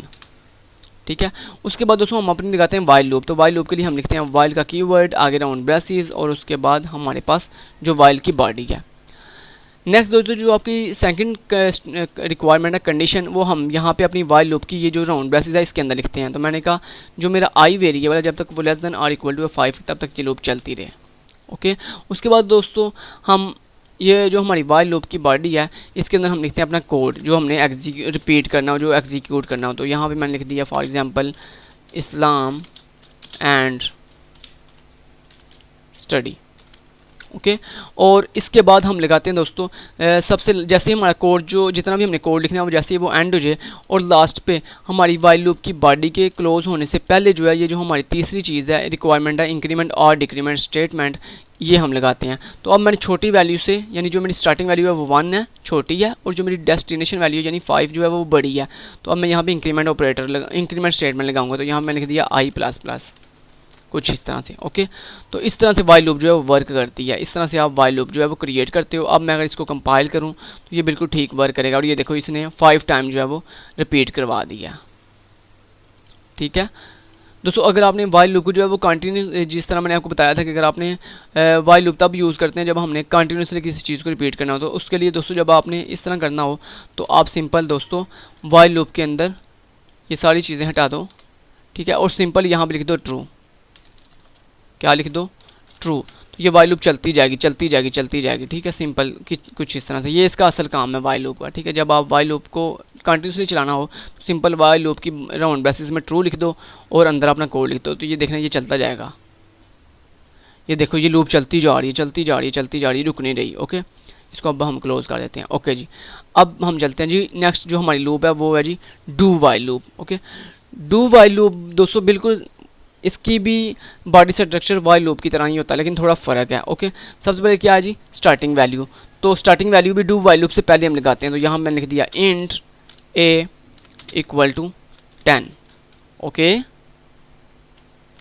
Then दोस्तों हम लगाते हैं डू और उसके बाद होती है हमारी बॉडी। ठीक है, डू के बाद होती है बॉडी। अब इस बॉडी के अंदर हमारा होता है कोड,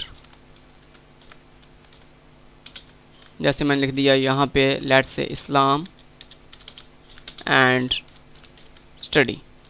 ओके, और उसके बाद दोस्तों हमारे पास होती है इंक्रीमेंट और डिक्रीमेंट स्टेटमेंट। अब आपको कंडीशन कहाँ गई? कंडीशन दोस्तों हम लगाते हैं सबसे लास्ट पे। ओके, डू वाइल लूप के अंदर सबसे लास्ट पे कंडीशन होती है। अब यहाँ पे इंक्रीमेंट और डिक्रीमेंट स्टेटमेंट आप लगाओगे तो यहाँ पे आप लिखोगे आई नहीं, आपने ए रखा हुआ है तो ए प्लस प्लस। ठीक है, ओके, अब यहाँ पे दोस्तों आप सबसे लास्ट पे जैसे ही आपकी डू वाइल लूप की बॉडी क्लोज हो तो यहाँ पे आप लगाओगे अपनी वाइल कीवर्ड के साथ अपनी कंडीशन। ओके, वाइल के अंदर वाइल के आगे राउंड ब्रेसेस और इसके अंदर आप बताओगे अपनी कंडीशन। तो यहाँ पे मैंने कहा a less than are equal to है 5 के, तब तक ये लूप चलती जाए। और दोस्तों डू वाइल लूप के सबसे लास्ट पे आप लगाते हो सेमी कॉलन। ठीक है, तो ये सेमी कॉलन लगाना मत भूलिएगा। तो डू वाइल लूप के लास्ट पे सेमी कॉलन लगाना ज़रूरी होता है। तो इस तरह से दोस्तों हम डू वाइल लूप बनाते हैं। तो इसको कंपाइल करता हूँ और यहाँ पे ये इस्लाम एंड स्टडी सिर्फ 1 टाइम डिस्प्ले हुआ है। ओके, ऐसा क्यों? क्योंकि यहाँ पे ए के हमने 10 दिया हुआ है, सॉरी यहाँ पे ए को 1 देना पड़ेगा। तो दोबारा से कंपाइल करते हैं और ये देखें ये 5 टाइम डिस्प्ले हो गया। ओके, अब दोस्तों अगर फॉर एग्जांपल आपने यूज़र पे डिपेंडेंट करना हो तो वो हम कैसे कर सकते हैं? ओके, तो वो करने के लिए हम सिंपल यहाँ पर लिख देते हैं इस्लाम एंड स्टडी। उसके बाद हमने यूज़र पे डिपेंडेंट करवाने के लिए यूज़र से पूछेंगे do you want to continue.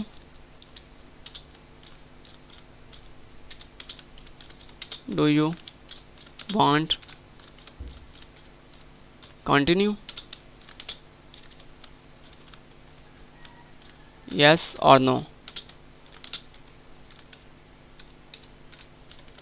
सी इन, और यहाँ पे हम एक वेरिएबल लेंगे x नाम का, जिसमें हम यूज़र से जो हमने पूछा यस या नो वो हम x में रखवा देंगे। अब दोस्तों यहाँ पे सिंपल हम क्या करेंगे, यहाँ पे एक वेरिएबल बनाएंगे। अब दोस्तों x की y क्या है, y एक करैक्टर है, n क्या है, एक करैक्टर है। तो करैक्टर सेव करवाने के लिए वेरिएबल के अंदर हम कौन सी डाटा यूज़ करते हैं, कैर। यहाँ पे x वेरिएबल, ओके, तो x वेरिएबल मैंने सेव करवा दिया। अब यहाँ पे मैंने क्या लिखना है, यहाँ पे दोस्तों ये लूप तक कब चले, जब x के अंदर जो है वो क्या होगा, y होगा, यानी जब x की वैल्यू y के इक्वल होगी तब ये लूप चले, क्योंकि यस का मतलब क्या होता है कि यस चलना, तो यस के लिए वो y देगा।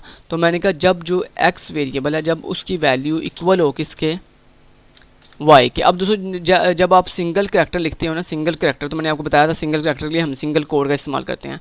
तो मैंने कहा y और क्यों, यहाँ पे लॉजिकल ऑपरेटर आर बेसिकली क्या करेगा, ये मैंने कहा जब x की वैल्यू, जारी बात है लाजमी तो नहीं कि जो आपका यूज़र है वो में कैपिटल लेटर में ही x y देगा, में भी वो स्मॉल लेटर में y दे दे, तो हमें दोनों सिचुएशन को मैनेज करना पड़ेगा। तो मैंने यहाँ पे कहा आर ये करता है, आर बेसिकली दोनों में से अगर कोई एक भी ट्रू हो जाएगी तो ये ट्रू कर देगा। तो मैंने इस यहाँ पे कहा यहाँ x जो है वो इक्वल टू हो सकता है स्मॉल y के, ओके, दोनों में से अगर कोई भी चल जाएगी, कोई भी अगर ट्रू हो कंडीशन, कोई एक भी ट्रू हो जाए तो ये कंडीशन ट्रू हो जाती है, ओके, ओवरऑल कंडीशन जो है वो ट्रू हो जाती है, ठीक है, ओके जी। अब मैं इसको कंपाइल करता हूँ और ये देखो दोस्तों यहाँ पे इसने कहा इस्लाम एंड स्टडी और उसके बाद do you want to continue. अगर मैंने कहा वाई एंटर किया और ये देखिए इसने दोबारा डिस्प्ले करवाया इस्लाम एंड स्टडी और do you want to continue, मैंने कहा वाई और ये देखें इसने दोबारा डिस्प्ले करवा दिया, यानी जब तक मैं वाई कहता रहूँगा तब तक ये डिस्प्ले करवाएगा। जैसे मैंने कहा एन और एंटर किया और अब देखें इसने डिस्प्ले नहीं किया, ओके। तो इस तरह दोस्तों ये हमारी डू वाइल लूप जो है वो वर्क करती है।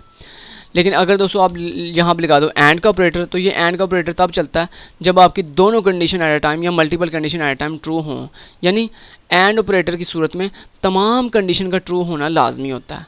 लेकिन यहाँ पे मैं एंड नहीं बल्कि आर चाहिए, ठीक है। लेकिन जब दोस्तों आप किसी भी वैल्यू के शुरू पे नॉट लगा देते हो यानी इस तरह से एक्स नॉट इक्वल, तो इसका मतलब ये होता है क्या ये वैल्यू इक्वल नहीं है, ओके, कुछ ये मतलब होता है इसका, ओके। ये लॉजिकल ऑपरेटर्स होते हैं 3, ओके जी। तो ये हमने लूप्स भी कवर कर ली हैं, क्लियर। अब नेक्स्ट चलते हैं दोस्तों एरे। एरे क्या चीज़ होती है दोस्तों, एरे को समझने से पहले चले मैं आपको दिखाता हूँ, पहले एक छोटी सी एग्जांपल देता हूँ दोस्तों। एरे बेसिकली क्या है, a collection of multiple values with same data type. अब इसकी आपको थोड़ी देर बाद बहुत अच्छे से समझ आ जाएगी दोस्तों। लेट्स से आपके पास एक वेरिएबल है इंट ए, तो आप इसमें कितनी वैल्यू सेव करवा सकते हो, एक वेरिएबल में एट अ टाइम सिर्फ सिंगल वैल्यू सेव होती है, लेट्स से 10, ओके, बस एक वैल्यू सेव होगी दोस्तों। अगर मैं चाहता हूं कि मैंने जो है वो इंट टाइप की 10 वैल्यूज़ जो है वो सेव करनी है अपने पास, तो मैं क्या करना पड़ेगा, मुझे 10 डिफरेंट वेरिएबल्स बनाने पड़ेंगे, यानी 10 वैल्यूज़ को सेव करने के लिए 10 वेरिएबल्स चाहिए, ठीक है। अगर मुझे 20 वैल्यूज सेव करनी है तो मुझे कितने वेरिएबल चाहिए, 20 वेरिएबल्स चाहिए, क्लियर। लेकिन दोस्तों इस काम को आसान कर दिया एरे ने, ठीक है। एरे क्या है, एरे भी बेसिकली एक वेरिएबल है, लेकिन ये एक ऐसा वेरिएबल है जिसमें हम मल्टीपल वैल्यूज़ सेव करवा सकते हैं। जैसे कि मैंने पहले ही कहा कि a collection of multiple values with same data type. लेकिन इसके अंदर एक चीज़ का आपने ख्याल रखना है, जो आपने मल्टीपल वैल्यूज़ एरे के अंदर सेव करवानी है उनकी डाटा टाइप यानी उनकी जो टाइप है वो सेम होनी चाहिए। यानी अगर वो इंटीजर वैल्यूज़ हैं तो सारी की सारी इंटीजर वैल्यूज़ हों, अगर वो कोई करैक्टर वैल्यू हैं तो सारी की सारी करैक्टर हों, अगर वो स्ट्रिंग हैं तो सारी की सारी स्ट्रिंग हों, ओके, ठीक है जी।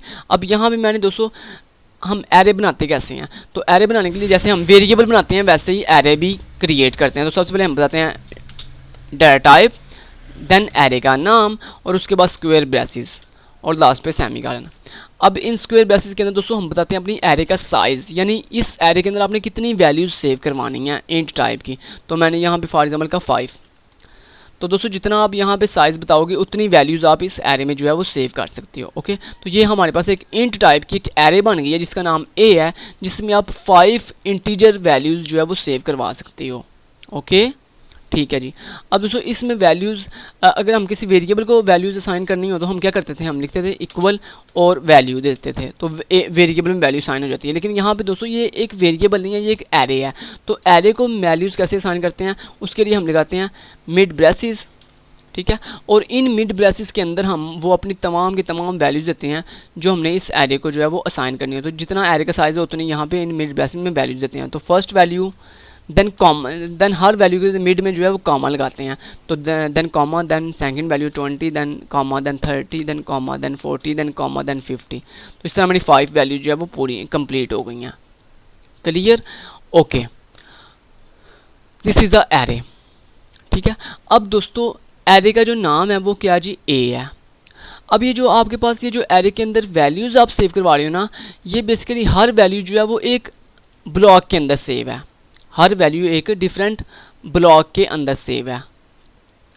दोस्तों एरे के उस एरे का जो ब्लॉक होता है जिसमें हमारी वैल्यू सेव होती है, उस ब्लॉक को हम इंडेक्स कहते हैं। क्या कहते हैं?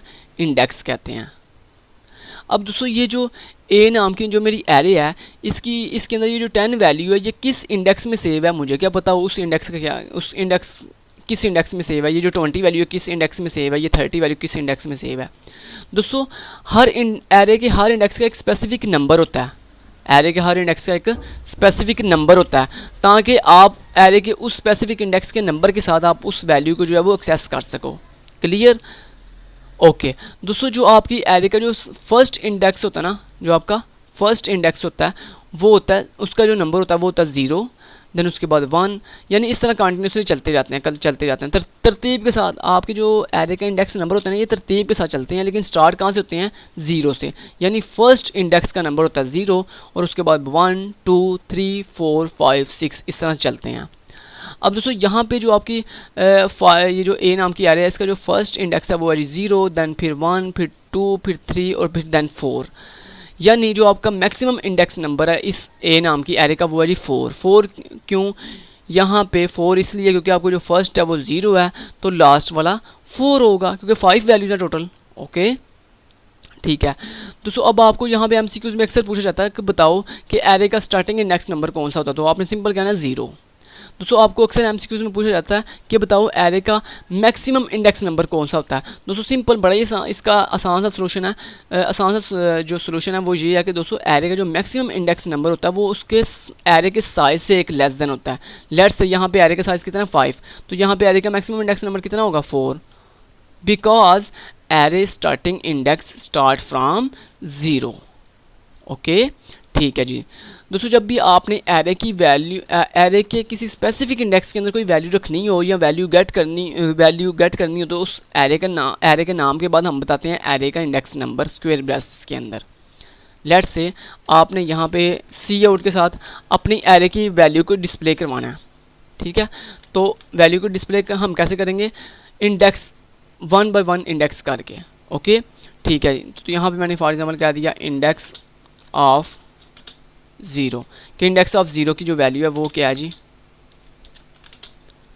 इंडेक्स ऑफ 0 की वैल्यू डिस्प्ले करने के लिए दोस्तों सिंपल आप बताते हो अपनी एरे का नाम, देन स्क्वायर ब्रेसेस, और इन स्क्वायर ब्रेसेस के अंदर आप बताते हो उस इंडेक्स का नंबर जिसकी आपने वैल्यू डिस्प्ले करवानी है। तो मैंने 0 वाले इंडेक्स की वैल्यू डिस्प्ले करवानी है, तो मैंने लिख दिया 0। ओके ठीक है जी। देन दोस्तों यहाँ पे अगर मैं आपको कंपाइल करके दिखाऊँ तो यहाँ पे देखो आपके पास इंडेक्स ऑफ 0 की वैल्यू क्या है 10, ठीक है। ओके इस तरह दोस्तों अगर आपने वैल्यूज़ किसी स्पेसिफिक इंडेक्स के अंदर सेव करनी है तो हम कैसे कर सकते हैं? सिंपल, आप जैसे आप वेरिएबल में वैल्यू कैसे देते हो, आप लिखते हो a = 10, लेकिन अब ये एरे में वैल्यू देने के लिए हम लिखेंगे a और आगे स्क्वायर ब्रैकेट लगा के उसके इंडेक्स का नंबर, जिस इंडेक्स में आपने वैल्यू सेव करनी है। तो आपने लिखा फॉर एग्जांपल इंडेक्स नंबर 4 और आपने यहाँ लिख दिया फॉर एग्जांपल 50। ओके अब ये जो आपकी वैल्यू है 50, ये आपकी a नाम की एरे के 4 वाले इंडेक्स में जाके सेव हो गई है, ठीक है। अब यहाँ पे मैंने कहा इंडेक्स ऑफ 4, और यहाँ पे इंडेक्स ऑफ 4 की जो वैल्यू है वो डिस्प्ले करने के लिए मैंने इंडेक्स नंबर 4 दे दिया, और यहाँ पे आपको स्क्रीन पे अब 50 डिस्प्ले होगा, और यहाँ पे देखें इंडेक्स ऑफ 4 50। क्लियर? ओके जी। तो यही काम दोस्तों हम एरे के साथ भी कर सकते हैं। ओके लेट्स से आपके पास यहाँ पे एक फॉर लूप है, sorry with the help of loops. तो यहाँ पे लेट्स से मेरे पास एक लूप है दोस्तों जब भी आपने एरे को जो है वो लूप के साथ असाइन करना हो, दोस्तों हम अपनी जो लूप होती है उसको स्टार्ट करते हैं कहाँ से भला, ज़ीरो से। ज़ीरो से क्यों? क्योंकि हमारी एरे का जो स्टार्टिंग इंडेक्स है वो ज़ीरो से स्टार्ट होता है। तो मैंने कहा int i equal to zero, then i less than are equal to, तो मेरी एरे का टोटल साइज़ कितना है 5, लेकिन मैक्सिमम इंडेक्स नंबर 4 है, तो हमने यहाँ पे मैक्सिमम इंडेक्स नंबर तक जाना होता है। तो मैंने यहाँ पे कहा 4 देन आई प्लस प्लस। अब यहाँ पे दोस्तों मैंने फॉर लूप के साथ एरे की तमाम वैल्यूज़ को डिस्प्ले करने के लिए मैंने सिंपल यहाँ पे ए ऑफ आई लिख दिया, और यहाँ पे अपनी एरे को वैल्यूज़ दे देते हैं हम। यहाँ पे वैल्यू कैसे देनी है जी, 10 then comma then 20 then comma then 30 then comma then 40 then comma then 50। Okay, अब दोस्तों ए ऑफ आई क्या है? बेसिकली ये जो फॉर लूप है जब चलती है तो आपको पता है ये जो आई वेरिएबल है ये फर्स्ट टाइम जो भी इसकी स्टार्टिंग वैल्यू होती है इसके पास वो होता है। नेक्स्ट टाइम जो है जितनी दफ़ा ये फॉर लूप चलेगी उतनी दफ़ा ये आई जो है अपनी वैल्यू को इंक्रीमेंट करता जाएगा। तो स्टार्टिंग के ऊपर आई के पास क्या, ज़ीरो, तो यहाँ पे दोस्तों डायनामिकली यहाँ पे आई की जगह पे ज़ीरो पुट हो जाएगा। तो ए ऑफ ज़ीरो की जो वैल्यू है वो डिस्प्ले होगी स्क्रीन पे। नेक्स्ट टाइम दोस्तों आई की वैल्यू इंक्रीमेंट हो गई, यहाँ पे आ जाएगा 1, next time 2, next time 3, next time 4 और नेक्स्ट टाइम 5। ओके, तो इसलिए हम यहाँ पे आई लिख दिया। अब मैं यहाँ पे आपको डिस्प्ले करके दिखाता हूँ, और ये देखो ये आपकी सारी वैल्यू डिस्प्ले हो रही हैं 10, 20, 30, 40 एंड 50। ओके, लें जी, इस तरह दोस्तों आप फॉर लूप की हेल्प से यूज़र से वैल्यू भी ले सकते हैं एरे के अंदर। ठीक है, जैसे लेट्स से आपने अगर ये यूज़र से वैल्यू लेने के लिए आप एरे के अंदर यूज़र से वैल्यू लेने के लिए अगर आप फॉर लूप का इस्तेमाल कर रहे हो, तो लेट्स से आपने यहाँ पर लिख दिया फॉर लूप, और यहाँ पे आपने लिख दिया फॉर एग्जांपल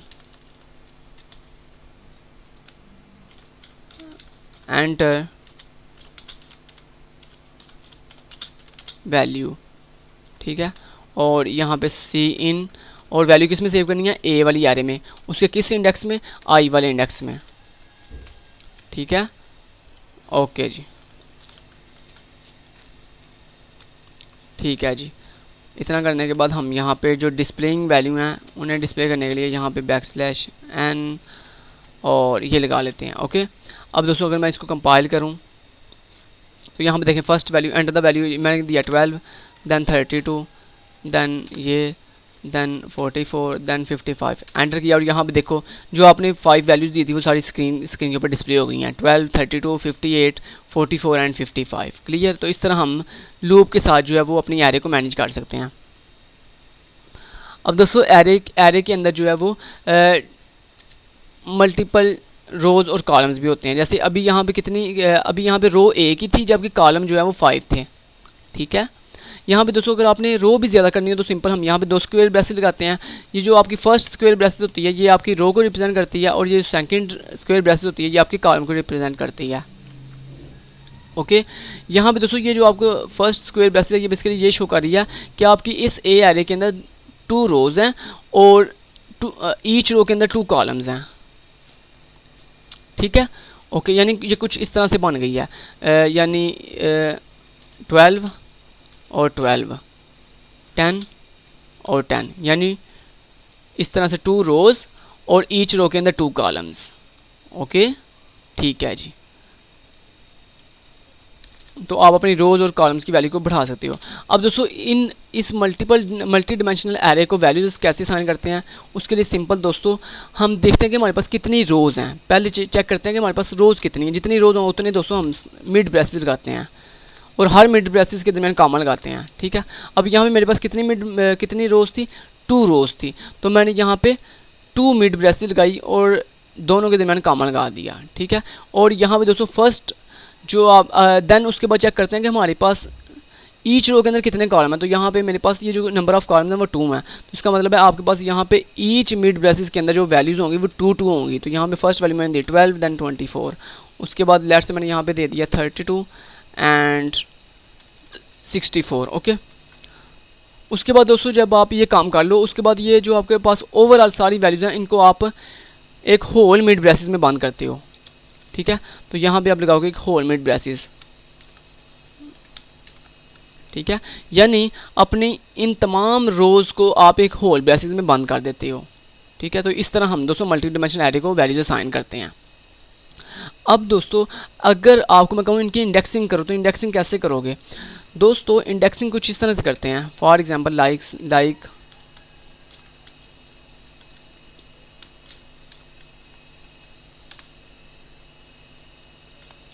इंडेक्सिंग कैसे होगी, फर्स्ट जो रो होगी उस फर्स्ट रो का इंडेक्स नंबर कहाँ से स्टार्ट होगा, इंडेक्स जो है दोस्तों चाहे वो रो हो या कॉलम हो, इंडेक्स 0 से ही स्टार्ट होता है। अब जो फर्स्ट रो है वो कौन सी है, यहाँ पे 0 वाली एक रो होगी, एक 1 वाली रो होगी, ठीक है। इस तरह दोस्तों आपके पास एक यहाँ पे 0 वाला कॉलम होगा और एक आपके पास 1 वाला कॉलम होगा। ओके ओके, अब यहाँ पे आपके पास एक वैल्यू है 12 और देन वैल्यू है 24। इस तरह आपके पास एक वैल्यू है 32, जो आपने वैल्यूज़ यहाँ पे दी हुई हैं वही वैल्यूज़ यहाँ पे मैं आपको अरेंज करके दे रहा हूँ। ओके, तो उसके बाद आपके पास वैल्यू है 64, ठीक है। अब दोस्तों अगर आपने फॉर एग्जांपल 32 गेट करना हो तो दोस्तों 32 गेट करने के लिए हम बताते हैं पहले रो का इंडेक्स नंबर और फिर कॉलम का इंडेक्स नंबर। यहाँ पे 32 किस रो के अंदर है, 1 वाली रो के अंदर, ठीक है, और किस कॉलम के अंदर है, 0 वाले कॉलम के अंदर। तो इस तरह आप जो है इसको मैनेज करोगे। फॉर एग्जांपल मैंने यहाँ पे सी आउट के साथ अपने एरे की वैल्यू डिस्प्ले करवानी है, किस इंडेक्स की, फॉर एग्जांपल मैंने ए नाम की जो मेरी एरे है उसके कौन सी वैल्यू डिस्प्ले करवानी है, 64। तो 64 किस रो में है, रो के किस रो वाले इंडेक्स में है, 1 वाले में, तो मैंने यहाँ पर लिख दिया 1। और किस कॉलम में है 64, 1 वाले में, तो मैंने यहाँ पर लिख दिया 1, ठीक है। ओके, तो इसको कंपाइल किया तो यहाँ पे देखिए 64 डिस्प्ले हो गया, क्लियर। तो इस तरह दोस्तों जैसे जैसे आपकी रो बढ़ती जाती है वैसे वैसे यहाँ पे फर्स्ट जो रो होती है वो 0 वाली रो होती है, देन 1 वाली रो होती है, देन 2 वाली, देन 3 वाली। इस तरह कॉलम भी फर्स्ट कॉलम आपका 0 वाला होता है, देन 1 वाला कॉलम होता है, इस तरह से, ठीक है। ओके, तो ये कोई ज़्यादा मुश्किल काम नहीं है।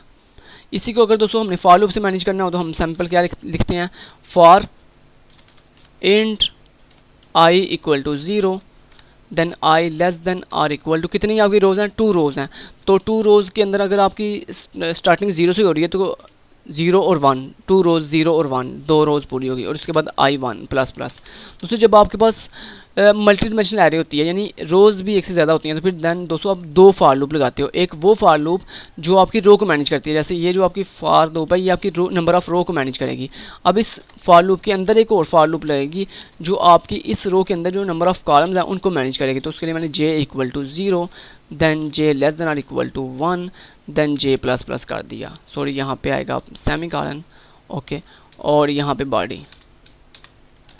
अब दोस्तों यहाँ पे वैल्यू डिस्प्ले करने के लिए मैंने लिख दिया सी आउट और यहाँ पे स्पेस, और उसके बाद मैंने लिख दिया जो मेरी ए नाम की एरे है उसकी कौन सी वाली रो। अब यहाँ पे रो को कौन मैनेज कर रहा है, ये आई वाला वेरिएबल, तो यहाँ मैंने लिख दिया आई, और जो मेरा कॉलम है उसको कौन मैनेज कर रहा है, ये जे वाला वेरिएबल, तो मैंने यहाँ पे लिख दिया जे। ओके, ठीक है।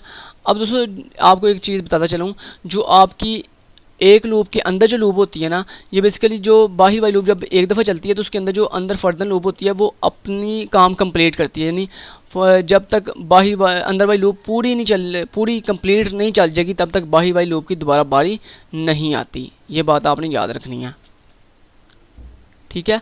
ओके जी, अगर मैं इसको कंपाइल करूँ तो यहाँ पे आपकी वैल्यूज डिस्प्ले होंगी। यहाँ पे देखिए 12, 24, 32 एंड 64। ओके, ले जी, आपकी मल्टी डिमेंशनल एरेज भी मैंने कवर करवा दी हैं। ओके, अब इसको करते हैं ख़त्म। अब दोस्तों नेक्स्ट चलते हैं। नेक्स्ट दोस्तों जो हमारा टॉपिक है वो है जी स्ट्रक्चर। अब स्ट्रक्चर क्या है, जैसे एरे क्या थी, a collection of multiple values with same data type, but structure क्या है, a collection of multiple values with different data types. यानी लेट्स से आपकी रिक्वायरमेंट ये है कि आपने मल्टीपल वैल्यूज़ जो है वो सेव करनी है, लेकिन उन तमाम मल्टीपल वैल्यूज़ की जो डाटा टाइप है वो सेम नहीं है, वो डिफरेंट है।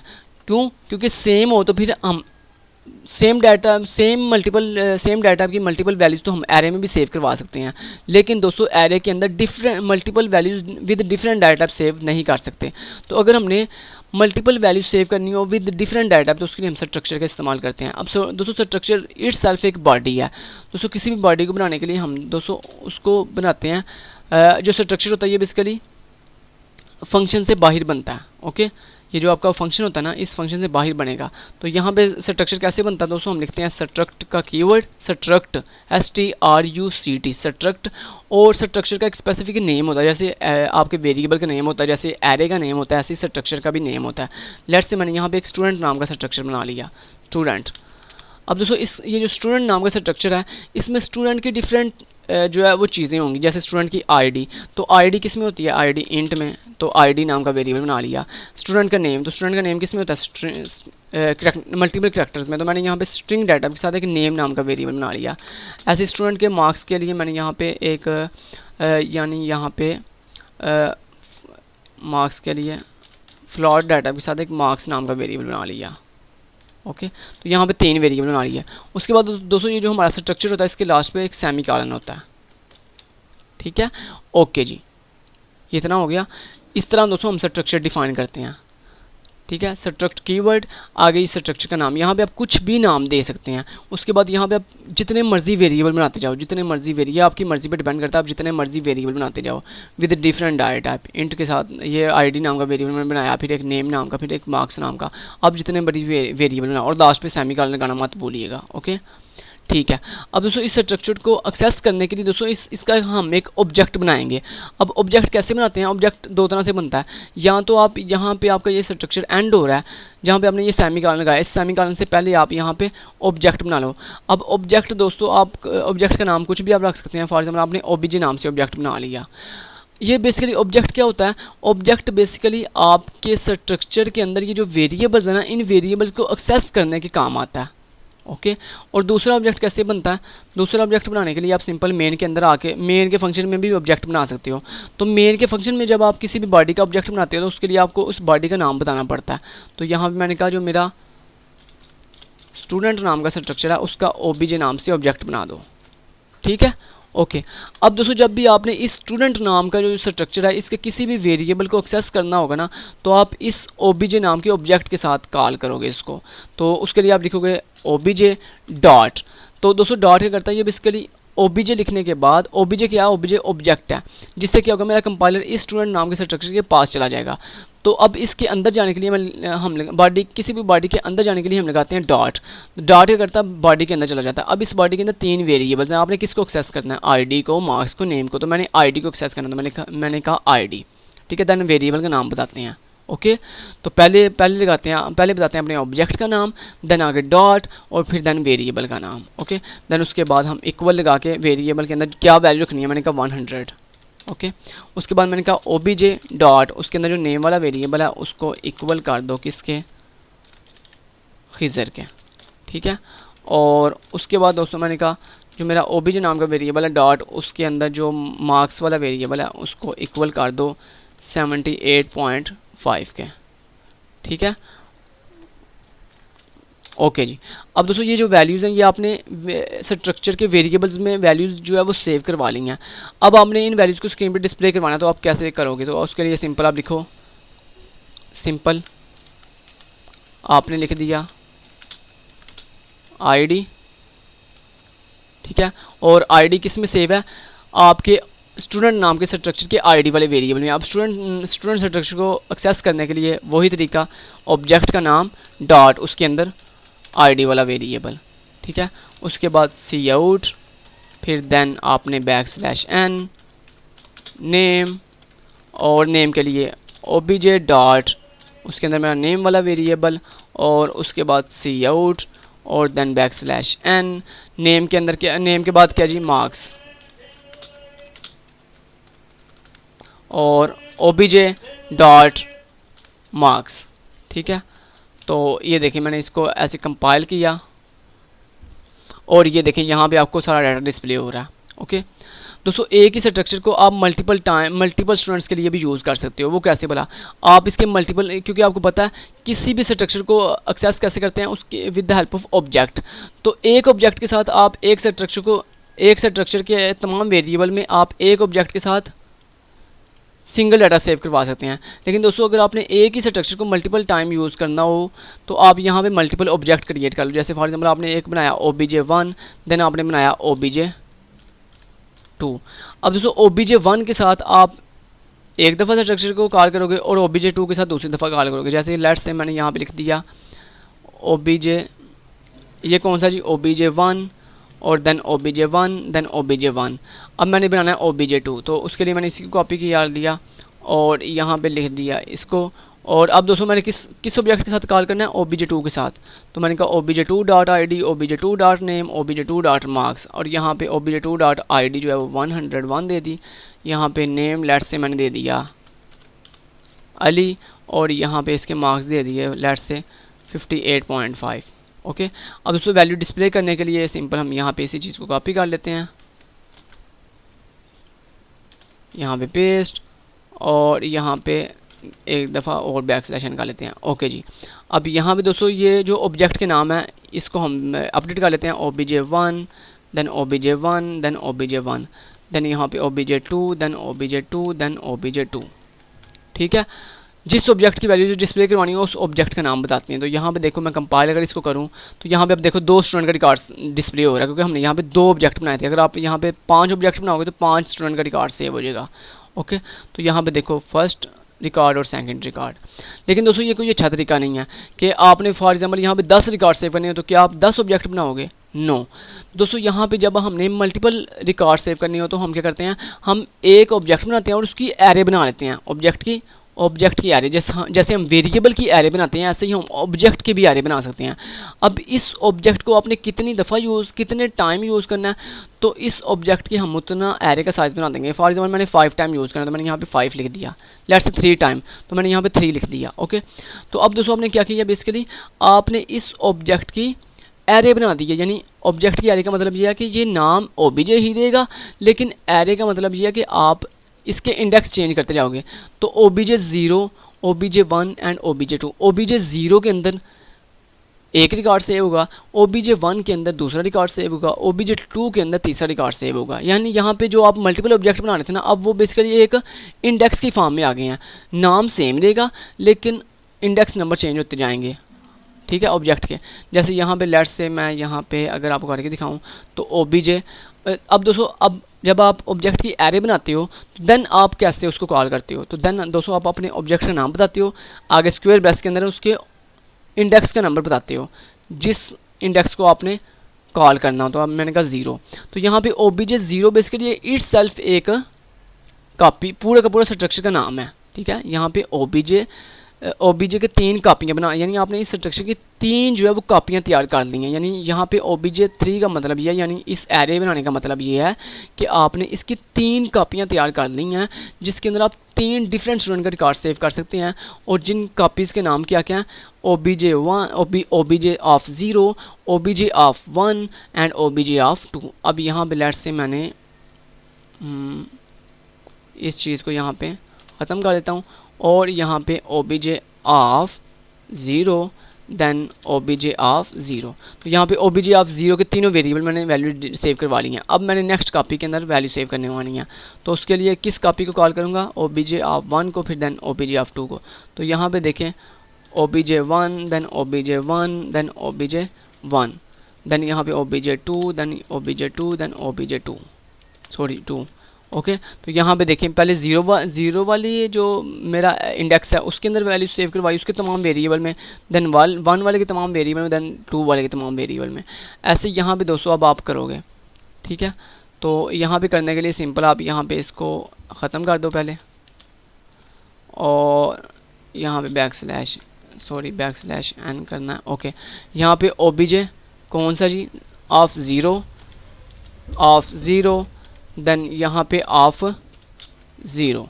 अब इसी तरह आप यहाँ पे इसको यहाँ पे कॉपी कर लो और यहाँ पे इसको पेस्ट कर दो। ठीक है, यहाँ पे आ जाएगा obj of 1, obj of 1 obj of 1 obj। ठीक है, और बिल्कुल इसी तरह यहाँ पे आएगा obj ऑफ 2 और यहाँ पे obj ऑफ 2। ठीक है। अब यहाँ पे नेक्स्ट रिकॉर्ड के लिए हम एक दफ़ा \n मज़ीद देते हैं और यहाँ पे एक दफ़ा \n मज़ीद देते हैं। जब दोस्तों आप किसी भी ऑब्जेक्ट की एरे बनाते हैं तो फिर हम उसको फॉर लूप की हेल्प से भी जो है या लूप्स की हेल्प से भी जो है डिस्प्ले कर सकते हैं। जैसे यहाँ पे देखो 3 रिकॉर्ड जो है वो आपके सामने डिस्प्ले हो रहे हैं।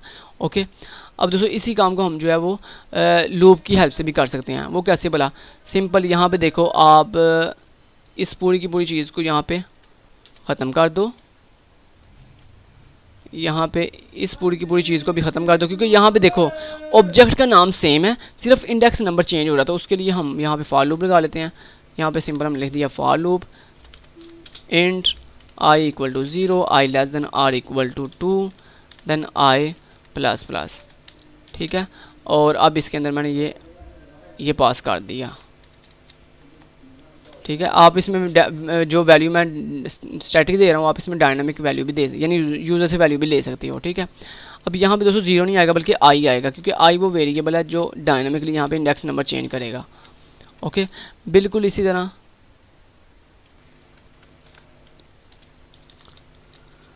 यहाँ पे भी मैंने एक फॉर लूप लगाई और लिख दिया int i equal to 0, i less than r equal to 2, then i plus plus.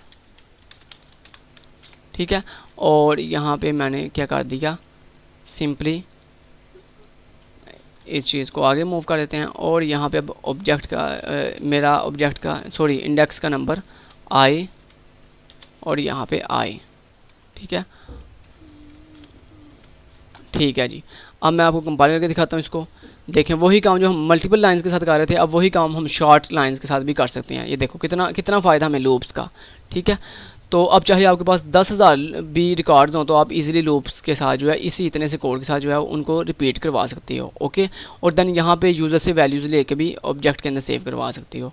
ठीक है, ओके जी। तो ये थे स्ट्रक्चर्स हमारे पास। अब इस पूरे के पूरे को हम यहाँ पे रिमूव कर देते हैं और इसको भी रिमूव कर देते हैं। ओके, अब हम नेक्स्ट टॉपिक देखना है। नेक्स्ट टॉपिक दोस्तों हमारे पास आ जाता है जी फंक्शन। फंक्शन क्या होते हैं दोस्तों? जैसे लेट्स से मेन एक फंक्शन है दोस्तों। फंक्शन क्या होता है? फंक्शन बेसिकली आपके पास सिंगल और मल्टीपल लाइंस ऑफ कोड होती हैं जिनको हम एग्जीक्यूट करवाते हैं। ओके, ठीक है। अब फंक्शन दोस्तों, आप एक फंक्शन के अंदर फंक्शन क्रिएट नहीं करते, हमेशा फंक्शन इट सेल्फ बाहर फंक्शन से बाहर क्रिएट किए जाते हैं। अब यहाँ पे फंक्शन क्रिएट कैसे किए जाते हैं दोस्तों? सबसे पहले फंक्शन की होती है return data type. Return type, तो रिटर्न टाइप आपकी कुछ भी हो सकती है, इंट, कैर। रिटर्न टाइप क्या होती है दोस्तों? रिटर्न टाइप ये होती है कि ये जो आप फंक्शन क्रिएट करने लगे हो, क्या ये फंक्शन जो है कोई वैल्यू अपने पेरेंट फंक्शन, जिसने पेरेंट फंक्शन वो होता है जिसने उस फंक्शन को कॉल किया हो, बुलाया हो। दोस्तों जब कोई फंक्शन अपनी कोई फाइनल वैल्यू अपने पेरेंट फंक्शन को वापस भिजवाता है, तो जिस तरह की जिस टाइप की वैल्यू वो वापस भिजवाता है वो वाली रिटर्न टाइप जो है हम शुरू पे लिखते हैं, यानी वो वाली डाटा टाइप हम फंक्शन के शुरू पे लिखते हैं। अगर दोस्तों फंक्शन कुछ भी वापस ना भिजवाए तो हम शुरू पे वाइड लिखते हैं। लेकिन अगर दोस्तों वो कोई इंट टाइप की वैल्यू वापस भिजवाए तो हम इंट लिखते हैं। अगर स्ट्रिंग भिजवाए तो स्ट्रिंग लिखते हैं, कैर भिजवाए तो कैर लिखते हैं, बूल भिजवाए तो बूलियन लिखते हैं। तो यहाँ पे भी फिलहाल मुझे कुछ भी वापस नहीं रिटर्न करना, तो मैंने यहाँ पे वाइड लिख दिया। उसके बाद होता है फंक्शन का नेम, तो यहाँ पे मैंने टेस्ट नाम रख लिया। उसके बाद होती है फंक्शन की राउंड ब्रेसेस और उसके बाद फंक्शन की बॉडी। बॉडी के अंदर होता है कोड। लेट्स से मैंने यहाँ पे लिख दिया इस्लाम एंड स्टडी। ओके, और यहाँ पे दोस्तों अब इस टेस्ट नाम के फंक्शन को मैंने रन करना है। तो रन करने के लिए दोस्तों हम इसको कॉल करते हैं। किसी भी फंक्शन को रन करने के लिए हम मेन के फंक्शन में कॉल करते हैं। तो मेन के फंक्शन के अंदर आके मैंने इस टेस्ट नाम के फंक्शन को कर दिया कॉल। तो कॉल कैसे करते हैं? फंक्शन का नाम बताते हैं, आगे राउंड ब्रेसेस, लास्ट पे सेमीकोलन। ओके, अब दोस्तों मैंने इसको जैसे कंपाइल किया तो यहाँ पे देखिए, यहाँ पे आपको नज़र आ रहा है इस्लाम एंड स्टडी। ठीक है, अब दोस्तों नेक्स्ट हमने सीखना है कि फंक्शन के पैरामीटर्स। पैरामीटर्स क्या होते हैं दोस्तों? अगर आप ये जो टेस्ट नाम का फंक्शन है जिसको आप कॉल कर रहे हो, अगर आप इसको कोई वैल्यू भिजवाना चाहते हो तो उसके लिए दोस्तों उसे हम कहते हैं आर्गूमेंट्स या नंबर ऑफ़ पैरामीटर्स। तो जितनी वैल्यूज़ आप यहाँ पे भिजवाओगे उतने यहाँ पे आपको पैरामीटर्स क्रिएट करने पड़ेंगे, यानी उतने वेरिएबल्स यहाँ पे टेस्ट नाम के फंक्शन में बनाने पड़ेंगे इन राउंड ब्रेसेस में, जितनी आप वैल्यूज़ नीचे से गेट करोगे, टेक करोगे। लेट्स से मैंने यहाँ पे 2 वैल्यूज़ भिजवाई, एक 10 सॉरी फर्स्ट वैल्यू भिजवाई 10, देन कॉमा लगा के 20। ठीक है, अब इन 2 वैल्यूज़ को गेट करने के लिए यहाँ पे आप 2 वेरिएबल बनाओगे और उन दोनों की डाटा भी यहाँ पे आप जो यहाँ पे नीचे जिस तरह की वैल्यूज़ आप नीचे से पास कर रही हो उस तरह की डाटा आप ऊपर बनाओगे। तो मैंने लिख दिया इंट ए फिर then comma int b. Clear? Okay जी। यहाँ पे आप ऐसे नहीं कर सकते कि सिंपल ए की इंट के साथ आप ए कॉमा बी लिख दो, नहीं, हर वेरिएबल की डाटा इंडिविजुअली आपको बतानी पड़ेगी। ओके दोस्तों, अब ए और बी की वैल्यूज़ आ चुकी हैं इसके पास। अब अगर मेरे को स्क्रीन पर डिस्प्ले करना हो तो मैंने यहाँ पर लिख दिया ए और यहाँ पे बी। ठीक है, अब यहाँ पे अगर मैं कंपाइल करूँ तो यहाँ पे देखो आपको वैल्यूज़ नज़र आ रही हैं। ओके जी, नज़र आ रही हैं। ठीक है जी, तो ये है कॉल बाय वैल्यू कि आपने वैल्यूज़ के साथ कॉल किया। यही काम दोस्तों आप वेरिएबल के साथ भी कर सकते हैं। फॉर एग्जाम्पल आपने लिख दिया int a equal to 10 then comma b equal to 20। अब दोस्तों यहाँ पे आप जो डायरेक्ट वैल्यूज़ दे रहे थे इनकी जगह पे आप ये वेरिएबल भी दे सकते हो। लेट्स से हमने लिख दिया ए कॉमा बी। अब क्या होगा, ए वेरिएबल की वैल्यू और बी वेरिएबल की वैल्यू जो है वो ऊपर असाइन हो जाएगी टेस्ट नाम के फंक्शन को। तो ए के पास क्या 10, तो ये 10 जाके इस ए में सेव हो जाएगा। देन बी के पास क्या 20, तो ये ऊपर जाके इस बी में सेव हो जाएगा। ओके, अब मैं अगर आपको कंपाइल करके दिखाऊं तो ये देखो ये 10 और 20 प्रिंट हो रहा है। दोस्तों इसे हम कहते हैं कॉल बाय वेरिएबल, कि वेरिएबल के साथ कॉल करना। एक होता है call by reference. Call by reference ये होता है कि जब आप नीचे से कॉल बाय वेरिएबल करो और ऊपर से जाके यहाँ पे जो आपने वेरिएबल बनाए हुए हैं इन वेरिएबल के शुरू पे लेफ्ट साइड पे एंड का सिंबल लगा दो, तो इसे हम कहते हैं कॉल बाय रेफरेंस। इसमें क्या होता है, इसमें जो नीचे से वेरिएबल्स की वैल्यूज़ आ रही है ना, बेसिकली ये ऊपर वेरिएबल क्रिएट नहीं होते हैं, बल्कि ये नीचे से आने वाले वेरिएबल्स को ही पॉइंट आउट कर रहे होते हैं, यानी इनको ही रेफ़र कर रहे होते हैं। ठीक है, तो इसे हम कहते हैं कॉल बाय रेफरेंस, और ये कॉल बाय वेरिएबल की निस्बत ज़्यादा फास्ट होता है। क्लियर? इंट जब भी आप वेरिएबल के शुरू पे एंड लगा देते हो तो ये बन जाता है कॉल बाय रेफरेंस। अब मैं अगर कॉल करूँ इसको तो ये देखें, ये अभी भी वैल्यूज डिस्प्ले करवा रहा है 10 एंड 20। ठीक है, अब दोस्तों हमने ये तो सीख लिया कि किसी वेरिएबल किसी भी फंक्शंस को वैल्यूज़ पास कैसे करते हैं। ये हम वैल्यूज़ पास कर रहे हैं, यानी वैल्यूज़ भिजवा रहे हैं टेस्ट नाम के फंक्शन को। लेकिन अगर हमने इस टेस्ट नाम के फंक्शन से वापस वैल्यू लेके आनी हो तो उसके लिए हम क्या करेंगे। सिंपल, बड़ा ही आसान तरीका दोस्तों। सिंपल यहाँ पे फॉर एग्जांपल आप चाहते हो ये ए और बी की वैल्यू आपस में एडअप हो और जो भी फाइनल रिजल्ट आए वो वापस रिटर्न हो। दोस्तों कोई भी किसी भी फंक्शन के अंदर फाइनल रिजल्ट वापस रिटर्न करने के लिए हम लिखते हैं रिटर्न कीवर्ड, और आगे जिस वैल्यू को रिटर्न करना वो वैल्यू लिखते हैं। तो मैंने यहाँ पर लिख दिया ए प्लस बी, तो ये करेगा ए और बी की वैल्यू को आपस में ऐडअप करेगा, जो भी रिजल्ट आएगा उसको वापस रिटर्न कर देगा। अब दोस्तों ए और बी की वैल्यू आपस में ऐडअप होने के बाद जो फाइनल रिजल्ट आएगा वो उस रिजल्ट की डाटा क्या होगी, इंट। तो यहाँ पे इंट टाइप की वैल्यू आपने वापस जो है वो रिटर्न करनी है। तो जिस तरह की वैल्यू रिटर्न करनी है उस तरह की डाटा हम लिखते हैं शुरू पे। तो मैंने लिख दिया इंट टाइप की वैल्यू हमने इस टेस्ट नाम के फंक्शन से वापस रिटर्न करनी है पेरेंट को। पेरेंट मीन वो फंक्शन जिसने इस टेस्ट नाम के फंक्शन को कॉल किया। तो किसने कॉल किया, मेन के फंक्शन ने कॉल किया। तो लिहाजा ये जो आपकी रिटर्न होगी वैल्यू आएगी ना, ये मेन के फंक्शन के अंदर रिटर्न होगी। ओके, और ये जो वैल्यू वापस रिटर्न हो आती है ये किस जगह पे आती है, जिस लाइन पे आप उस फंक्शन को कॉल करते हैं उसी लाइन पे आती है। और उस वैल्यू को हासिल करने के लिए हम लेफ़्ट साइड पे एक वेरिएबल बना लेते हैं। तो मैंने यहाँ पे जी नाम का एक वेरिएबल बना लिया लेफ़्ट साइड पे। तो क्या होगा भला, ये टेस्ट नाम के फंक्शन की जो भी वैल्यू यहाँ पे वापस रिटर्न हो के आगे वो यहाँ पे जी नाम के वेरिएबल में सेव हो जाएगी। अब यहाँ पे मैं एक जी नाम का वेरिएबल बना लेता हूँ, और इस जी नाम की वैल्यू को स्क्रीन पर डिस्प्ले करने के लिए यहाँ पर मैं लिख दिया सी आउट, और यहाँ पर मैं लिख दिया वैल्यू ऑफ जी, और यहाँ पे मैंने लिख दिया जी। ओके, यहाँ पे इसको कंपाइल किया और ये देखें दोस्तों वैल्यू ऑफ जी, और यहाँ पे 30 डिस्प्ले हो गया। ठीक है, ओके जी। तो ये दोस्तों हमारे पास फंक्शंस थे। फंक्शंस के अंदर हमने देखा फंक्शंस क्या होते हैं, फंक्शंस को कैसे कॉल करते हैं, फंक्शंस के रिटर्न टाइप क्या होती हैं, फंक्शंस के पैरामीटर्स क्या होते हैं, और फंक्शंस के अंदर हम वैल्यूज़ कैसे कॉल बाय वैल्यू कैसे करते हैं, कॉल बाय रेफरेंस कैसे करते हैं, कॉल बाय वेरिएबल क्या होता है, और वापस वैल्यू रिटर्न कैसे करते हैं। ओके, ये सारी चीज़ें हमने फंक्शंस की देख ली हैं। तो आज के पार्ट 1 हमारा यहाँ तक होता है कंप्लीट, जिसमें हमने तमाम जो चीज़ें आज सीखनी थी वो सारी की सारी सीख ली हैं। नेक्स्ट पार्ट 2 के अंदर जो हमारे पास बाकी रिमेनिंग के ऊपर चीज़ें रह गई हैं, जैसे पॉइंटर्स और classes, inheritance, function overloading, function overriding, polymorphism, file handling, ये सारी चीज़ें इंशाल्लाह हम नेक्स्ट पार्ट 2 के अंदर जो है वो कवर करेंगे। Thank you so much, till then guys, take care, अल्लाह हाफिज़।